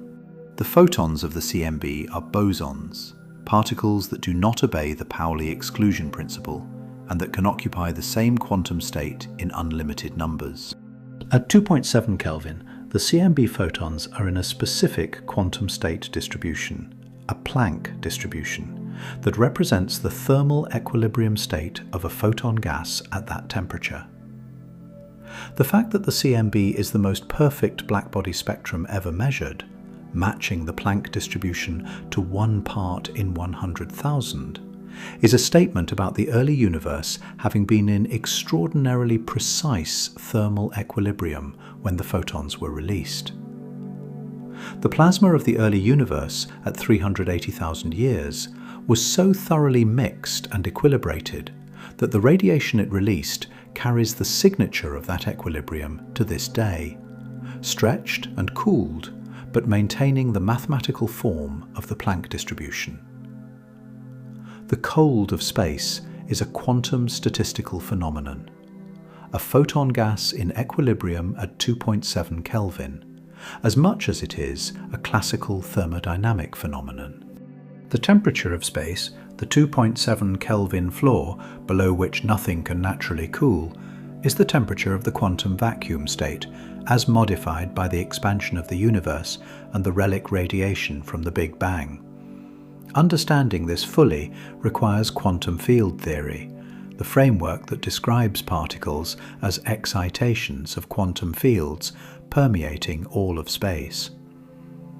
In quantum field theory, even the perfect vacuum is not truly empty. It is filled with quantum fields in their ground state, continuously producing and annihilating virtual particle-antiparticle pairs. These vacuum fluctuations are real. They produce measurable effects, like the Casimir force between closely spaced metal plates, and the Lamb shift in atomic energy levels, even in the absence of any real particles. The temperature of the vacuum, in this deeper sense, is not simply the average kinetic energy of absent particles. It is a statement about the quantum state of the fields that fill all of space, whether those fields are in their ground state, and what the minimal energy excitations of those fields are. The cosmic microwave background photons are the lowest energy excitations of the electromagnetic field currently present in the universe at significant density. Their temperature of 2.7 Kelvin represents how much the universe's expansion has diluted and cooled the radiation produced at recombination. As the universe continues to expand, this temperature will continue to fall. The quantum and cosmic pictures connect. The coldness of space is a statement about the quantum state of the universe's fields, shaped by 13.8 billion years of cosmic expansion, cooling what was once a hot, dense, energetic plasma into the near-vacuum quantum ground state of an expanding universe. Let us now talk about what happens at the very end of everything, about the ultimate thermal fate of the universe, and what, following the logic of why space is cold, leads us to when we project it far enough into the future. The universe is expanding. The expansion is accelerating, driven by dark energy, a property of space itself that causes the expansion to speed up over time. As the universe expands, the cosmic microwave background photons are redshifted to longer and longer wavelengths, corresponding to lower and lower energies, corresponding to lower and lower temperatures. The CMB temperature falls inversely with the universe's scale factor. As the universe doubles in size, the CMB temperature halves. The universe will continue expanding indefinitely, and the CMB temperature will continue falling, approaching zero asymptotically, never reaching it, but always falling. Over the next several 100 billion years, the Sun and stars similar to it will exhaust their hydrogen fuel and die. The Sun will expand into a red giant, engulfing Mercury, Venus, and possibly Earth, before shedding its outer layers and leaving a white dwarf, a hot, dense remnant the size of Earth, but containing most of the Sun's mass, initially glowing at tens of thousands of Kelvin, but cooling gradually by radiation over billions of years. Less massive stars, red dwarfs, will outlast the Sun by factors of hundreds or thousands. The least massive red dwarfs will burn for 10 to 20 trillion years. Long after the Sun has become a cold white dwarf remnant, red dwarfs will still be fusing hydrogen in their cores, providing warm zones around themselves where planets with the right atmospheres could, in principle, remain habitable. Eventually, the last stars will exhaust their fuel. The stellar era will end. The universe will contain only stellar remnants, white dwarfs, neutron stars, black holes, and cold, dark objects that never had enough mass to ignite fusion. The galaxy will be dark. Over the following vastly longer timescales, measured in numbers of years that require scientific notation to express, even the white dwarfs will cool. They will radiate their stored heat into the increasingly cold background. By the time the last stars die, the CMB temperature will have dropped far below the temperatures of even cooling white dwarfs, and gradually approach the background temperature.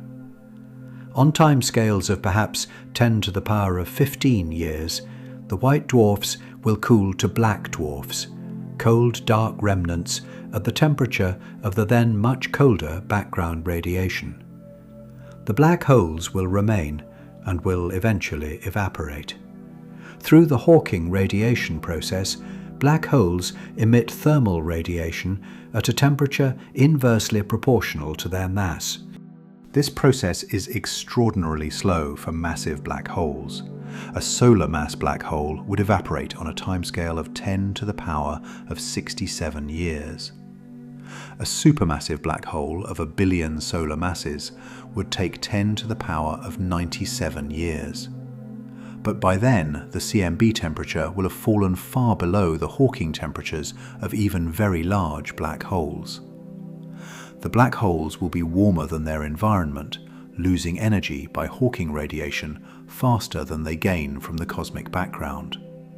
They will slowly evaporate, their mass decreasing, their Hawking temperature rising, accelerating as they shrink in a runaway process that ends in a burst of high-energy particles as the final tiny remnant evaporates completely.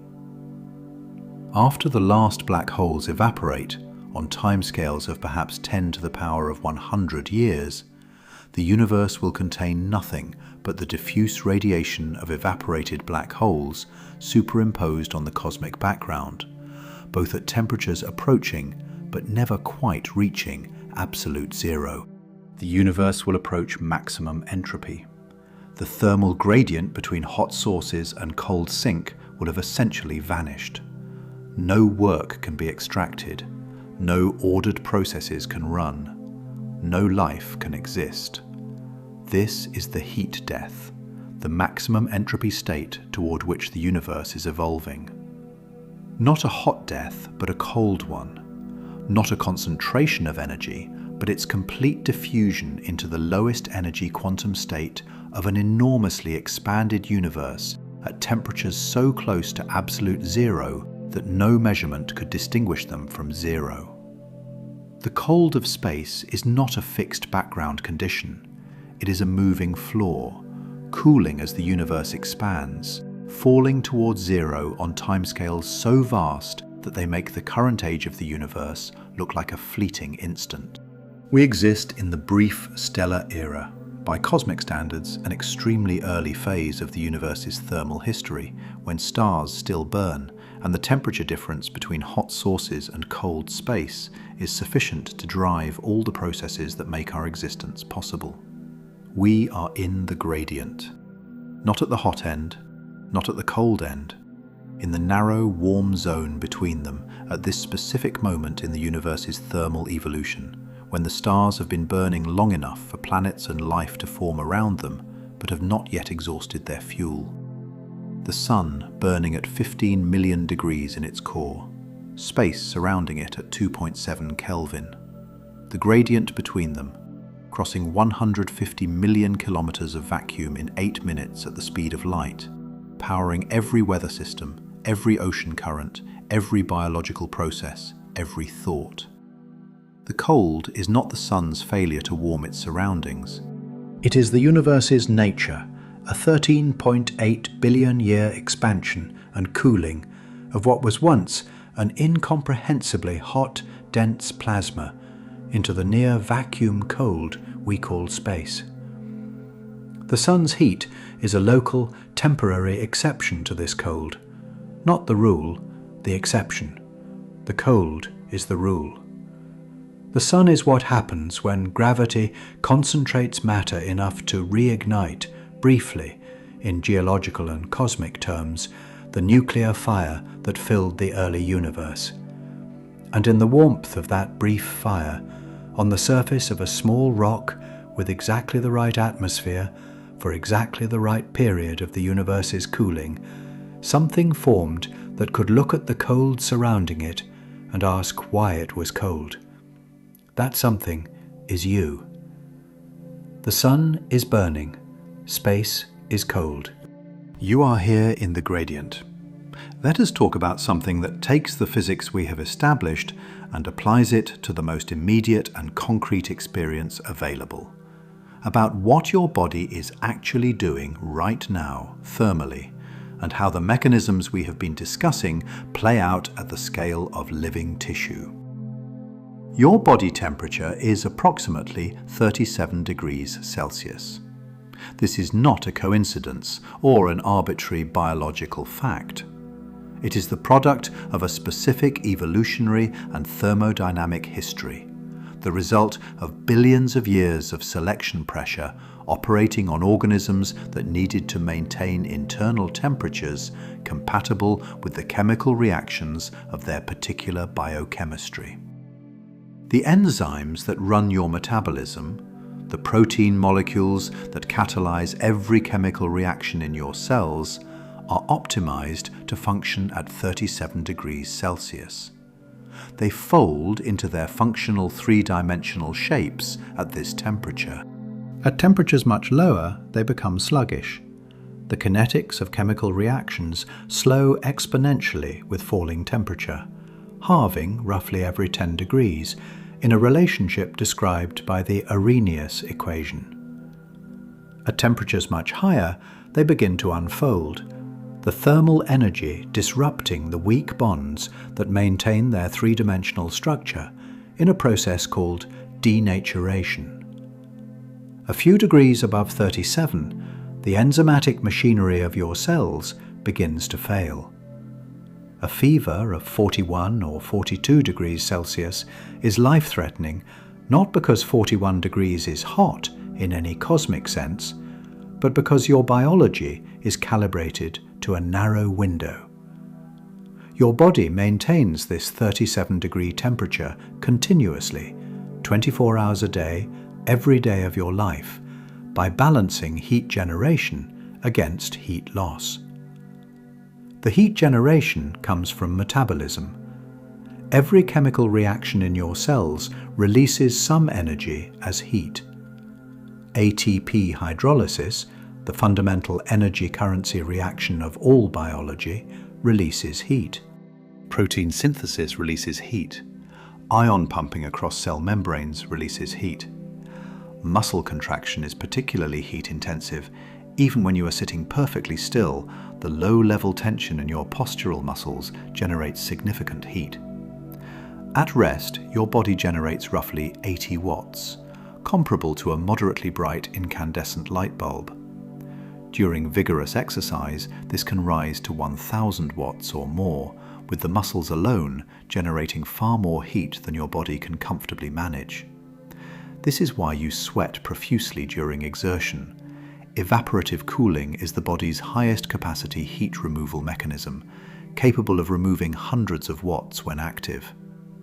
The heat loss occurs through all three mechanisms we have discussed, weighted very differently than they would be in most other contexts. Conduction accounts for a small fraction of normal heat loss, direct transfer of heat from your skin to objects you are in contact with, or to the thin layer of air immediately adjacent to your skin. Conduction through still air is slow because air is a poor thermal conductor. But air immediately next to warm skin does warm by conduction. Convection accounts for a much larger fraction. The warm air adjacent to your skin rises, carrying its heat away, and is replaced by cooler air that in turn warms by conduction and rises. This convective cycle carries heat away from your body at a rate that depends on air temperature and air movement. Wind dramatically increases convective heat loss. The wind chill effect is the subjective experience of enhanced convective cooling, not any change in the actual air temperature. Radiation accounts for roughly 40 to 50% of resting heat loss in a comfortable room temperature environment. Your body emits infrared radiation continuously from every exposed surface, at wavelengths centered around 9 to 10 micrometers, corresponding to the 37 degrees Celsius temperature of your skin surface. In a room at 20 degrees Celsius, your body radiates more infrared to the surrounding walls than those walls radiate back to you. The net outward radiation represents a significant heat loss. When you walk outside on a cold, clear night and look up at the sky, you radiate more intensely upward than you receive downward. The sky is cold. The cosmic background at 2.7 Kelvin contributes negligible downward radiation. The thin atmosphere above you radiates some infrared downward, the greenhouse effect operating in your favor for once. but not enough to balance what your warm body radiates upward on a clear night. You can feel this. The distinctive sensation of being cold under a clear night sky, even when the air temperature is comfortable enough to be pleasant. The feeling that the sky is drawing heat from you is the direct experience of enhanced radiative cooling toward the cold overhead sky. Cloud cover significantly reduces this effect. Clouds at relatively warm temperatures radiate substantial infrared downward, partially replacing what your body radiates upward and making you feel warmer at the same air temperature. The 2.7 Kelvin of the cosmic background is filtered through the atmosphere before it reaches you. The atmosphere is largely opaque to most infrared wavelengths, so what you are radiating to and from is the bottom of the atmosphere, not directly to space. But the principle is the same. The sky above you is colder than you are. You lose heat by radiation upward. The loss is greater when skies are clear than when they are cloudy. Evaporation handles the rest in most conditions and becomes dominant during exercise. When sweat evaporates from your skin, it carries away approximately 2,440 joules of heat energy per gram of water evaporated. This is the latent heat of vaporization of water. A person sweating at a rate of 1 litre per hour is losing approximately 680 watts of heat through evaporation alone. This is why sweating is so effective and why preventing sweat evaporation, by wearing vapor-impermeable clothing in hot conditions, leads rapidly to heat illness. Your respiratory system also removes heat continuously. The air you inhale is cooler than your body. The air you exhale is warm and saturated with water vapor. Each breath cycle transfers heat from your body to the exhaled air through both direct warming of the air and evaporative cooling from the moist respiratory surfaces. The net result of all these mechanisms is that your body maintains 37 degrees Celsius in environments ranging from -30 degrees of extreme winter to +40 degrees of extreme summer, a span of 70 degrees, without the metabolic machinery requiring fundamental changes. You do this by adjusting the rate of heat loss, vasodilation bringing more blood to the skin surface to enhance cooling in heat, vasoconstriction reducing blood flow to the skin surface to reduce heat loss in cold, sweating to add evaporative cooling capacity when radiant and convective losses are insufficient, shivering to increase metabolic heat generation when losses exceed resting generation. You are a sophisticated thermoregulatory machine, maintaining your operating temperature against environmental variations that would rapidly compromise your biochemistry if not controlled. And you do this within a universe where the ambient temperature is 2.7 Kelvin. The difference between your internal temperature, 37 degrees Celsius or 310 Kelvin, and the cosmic background is 307.3 degrees. Your body is 113 times warmer than the universe's background temperature. You are an extraordinarily hot object by cosmic ambient standards. You are a pocket of concentrated thermal energy, maintaining itself against the cold that surrounds everything. You are doing this right now. The next time you look at the night sky on a clear night and feel the cold, a cold that seems to come from above rather than from the air around you, as though the sky itself is drawing heat from you, that feeling is accurate. The sky is drawing heat from you.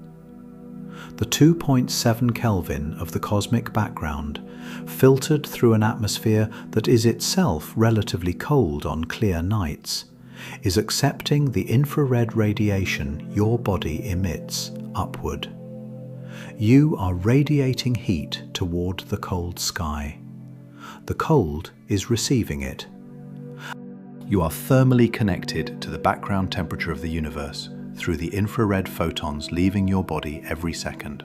You are a warm object cooling toward the cosmic background temperature, held above it by the metabolic processes your cells run every second, powered by the food you ate, which was powered by sunlight striking plants, which was powered by photons from the sun crossing cold space.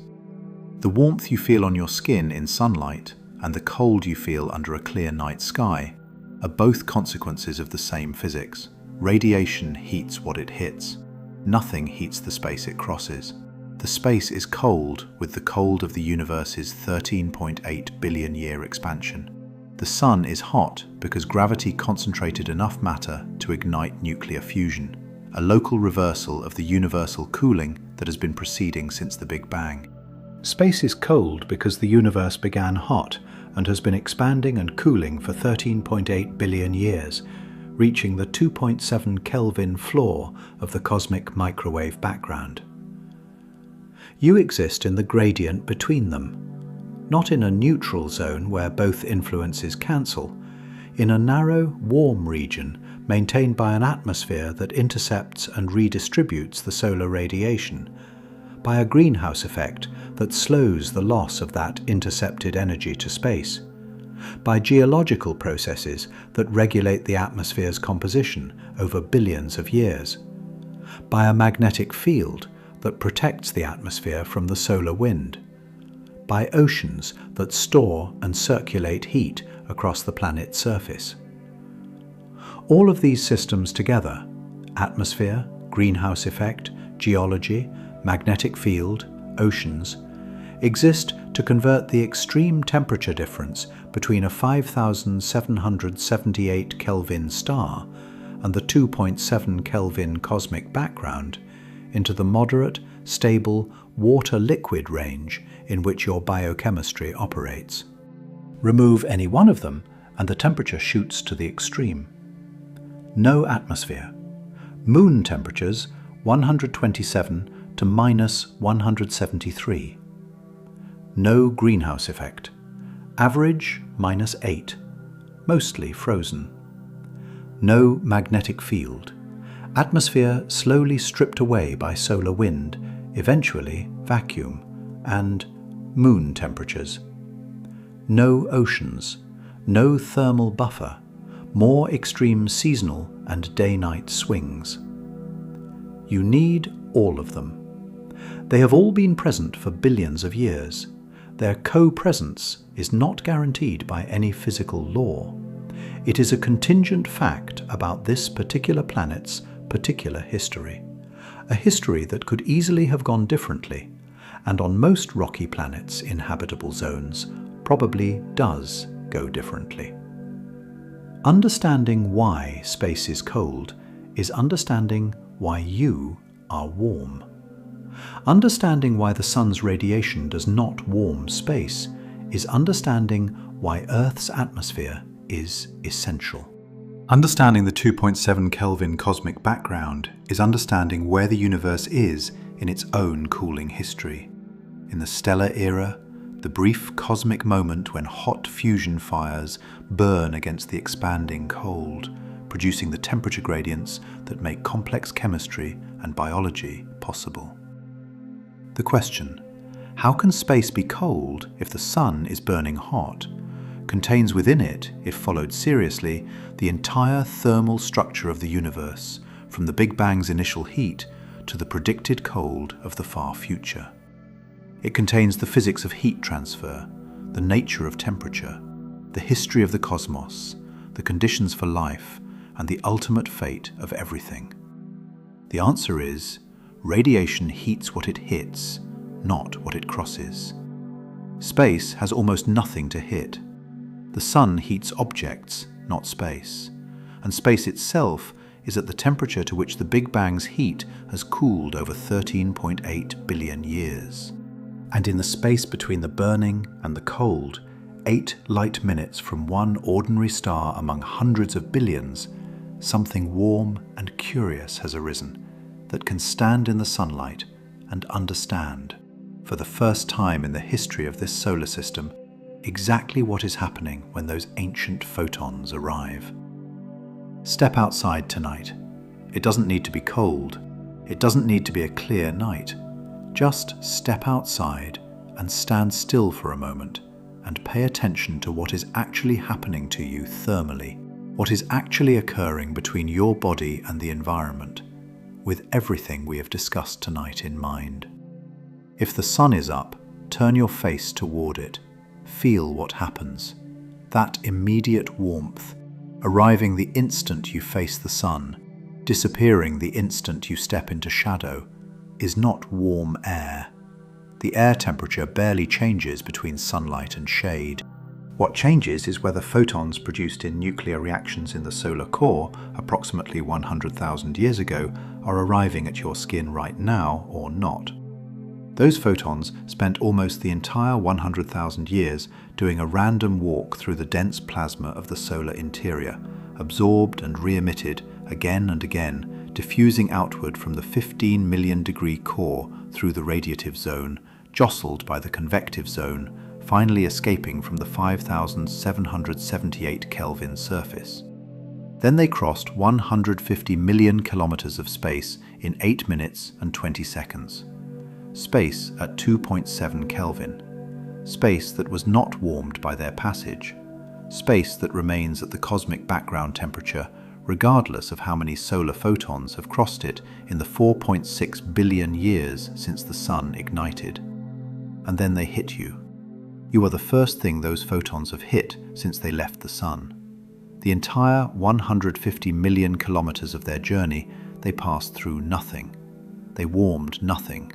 The space they crossed remained cold, 2.7 degrees above absolute zero, the coldest temperature the physics of this universe permits.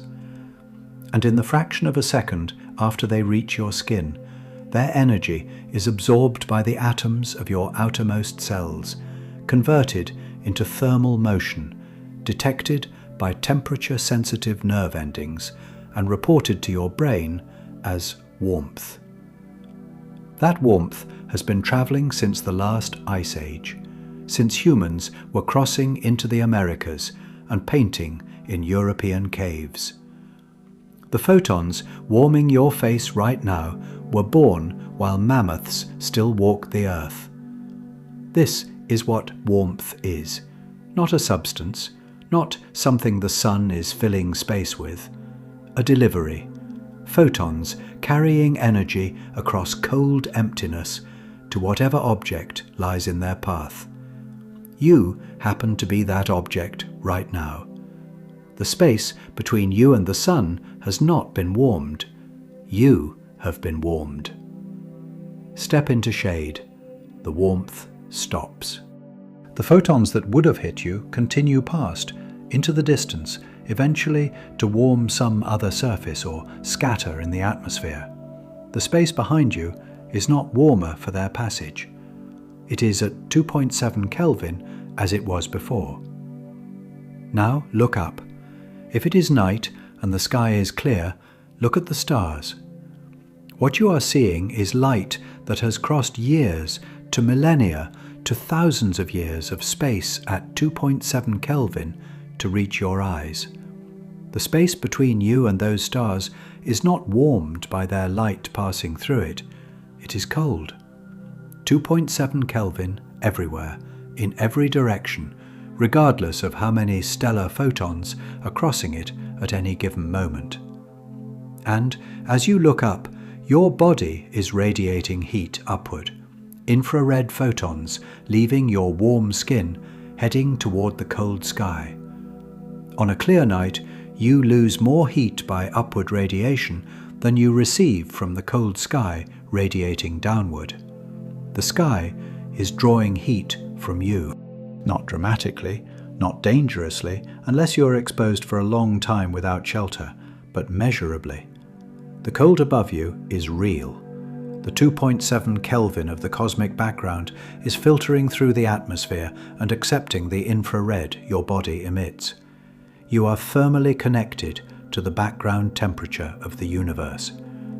Every second of every night, your body radiates heat toward the cosmic background, toward the 13.8 billion year old afterglow of the Big Bang that fills all of space in every direction. You lose heat to ancient light. The sun prevents this from mattering during the day. When the sun is up, its radiation arriving at your skin overwhelms the heat you lose by radiation to the cold sky. You gain more than you lose. You feel warm. At night, or in shade, or when clouds block the sun, the balance shifts. The cold sky is always there, always accepting your infrared radiation, always pulling heat outward from your warm body toward the 2.7 Kelvin background. You feel cold not because cold is coming in, but because warmth is leaving. This is what cold feels like. Not the arrival of something, the departure of something. Heat leaving your body because the surrounding environment, the ground, the air, the sky, is cooler than you are and accepts your infrared radiation without returning as much. The universe is cold. Your body is warm. The warmth is maintained every second by your metabolism, by the chemical reactions in your cells that break down food and release energy as heat, keeping your internal temperature at 37 degrees Celsius, holding you above the cold that surrounds everything. Stop eating and your metabolism slows. Stop breathing and it stops. The chemical reactions cease. Heat generation stops. Your body cools by radiation and convection toward the temperature of its surroundings. The surroundings are cooler than you are. They accept your heat without returning it. You cool. You continue cooling until you reach the temperature of your environment. Your environment is connected through the atmosphere to the cold sky. The sky is connected to space. Space is at 2.7 Kelvin. You exist 307 degrees above the background temperature of the universe. Not because the universe is trying to keep you warm, because your biology is working every second continuously to generate the heat that maintains that gap. The sun helps. Its radiation arrives during the day and supplements your metabolic heat, reducing the work your body must do to maintain temperature. The atmosphere helps. It traps some of the surface heat that would otherwise radiate directly to the cold sky, moderating the temperature range you must operate within. The food you eat helps. It carries stored chemical energy originally captured from sunlight by photosynthesis, concentrated through food chains now available to your cells. All of it, the sun's radiation, the atmosphere's greenhouse effect, the food chain's energy storage, is working with your biology to hold you above the cold. The cold is the default. 2.7 Kelvin is what the universe settles at when nothing is actively fighting it. Every warm thing in the universe, every star, every planet surface, every living organism is warm because something is actively generating heat against the cold. The moment that generation stops, the cold wins. Slowly, through radiation, everything cools toward the cosmic background temperature. The stars are fighting the cold with nuclear fusion. Your body is fighting the cold with chemical metabolism. Both are temporary.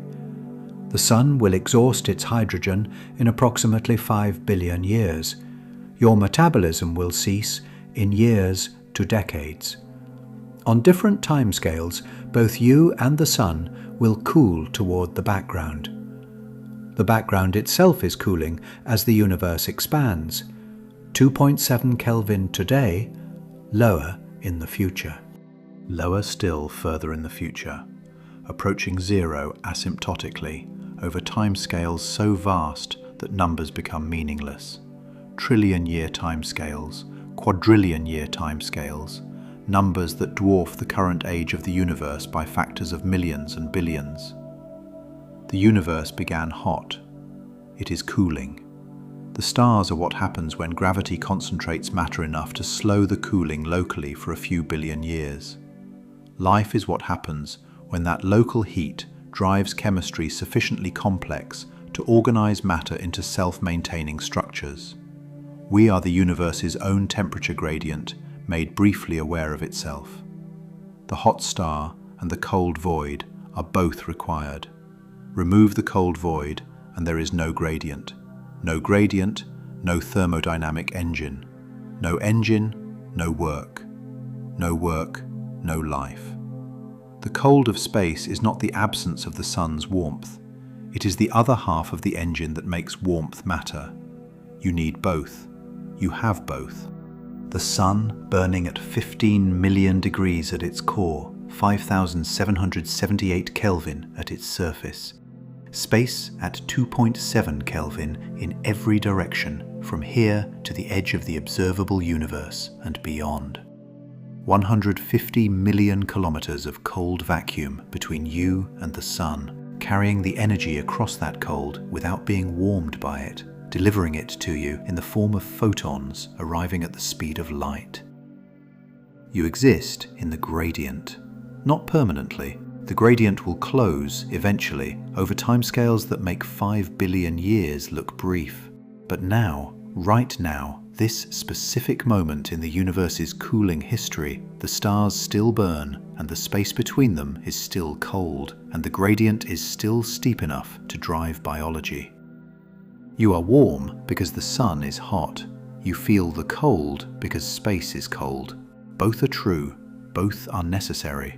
Both are consequences of the same 13.8 billion year history, a universe beginning at incomprehensible temperatures, expanding, cooling, producing stars in gravity's pockets of concentrated matter, producing planets around those stars, producing on at least one of those planets the atmospheric conditions and geological stability and biological chemistry for something to arise that can stand in the sunlight and understand exactly what the sunlight is.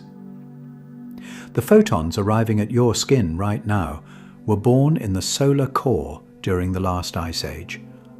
The space they crossed to reach you is at 2.7 Kelvin.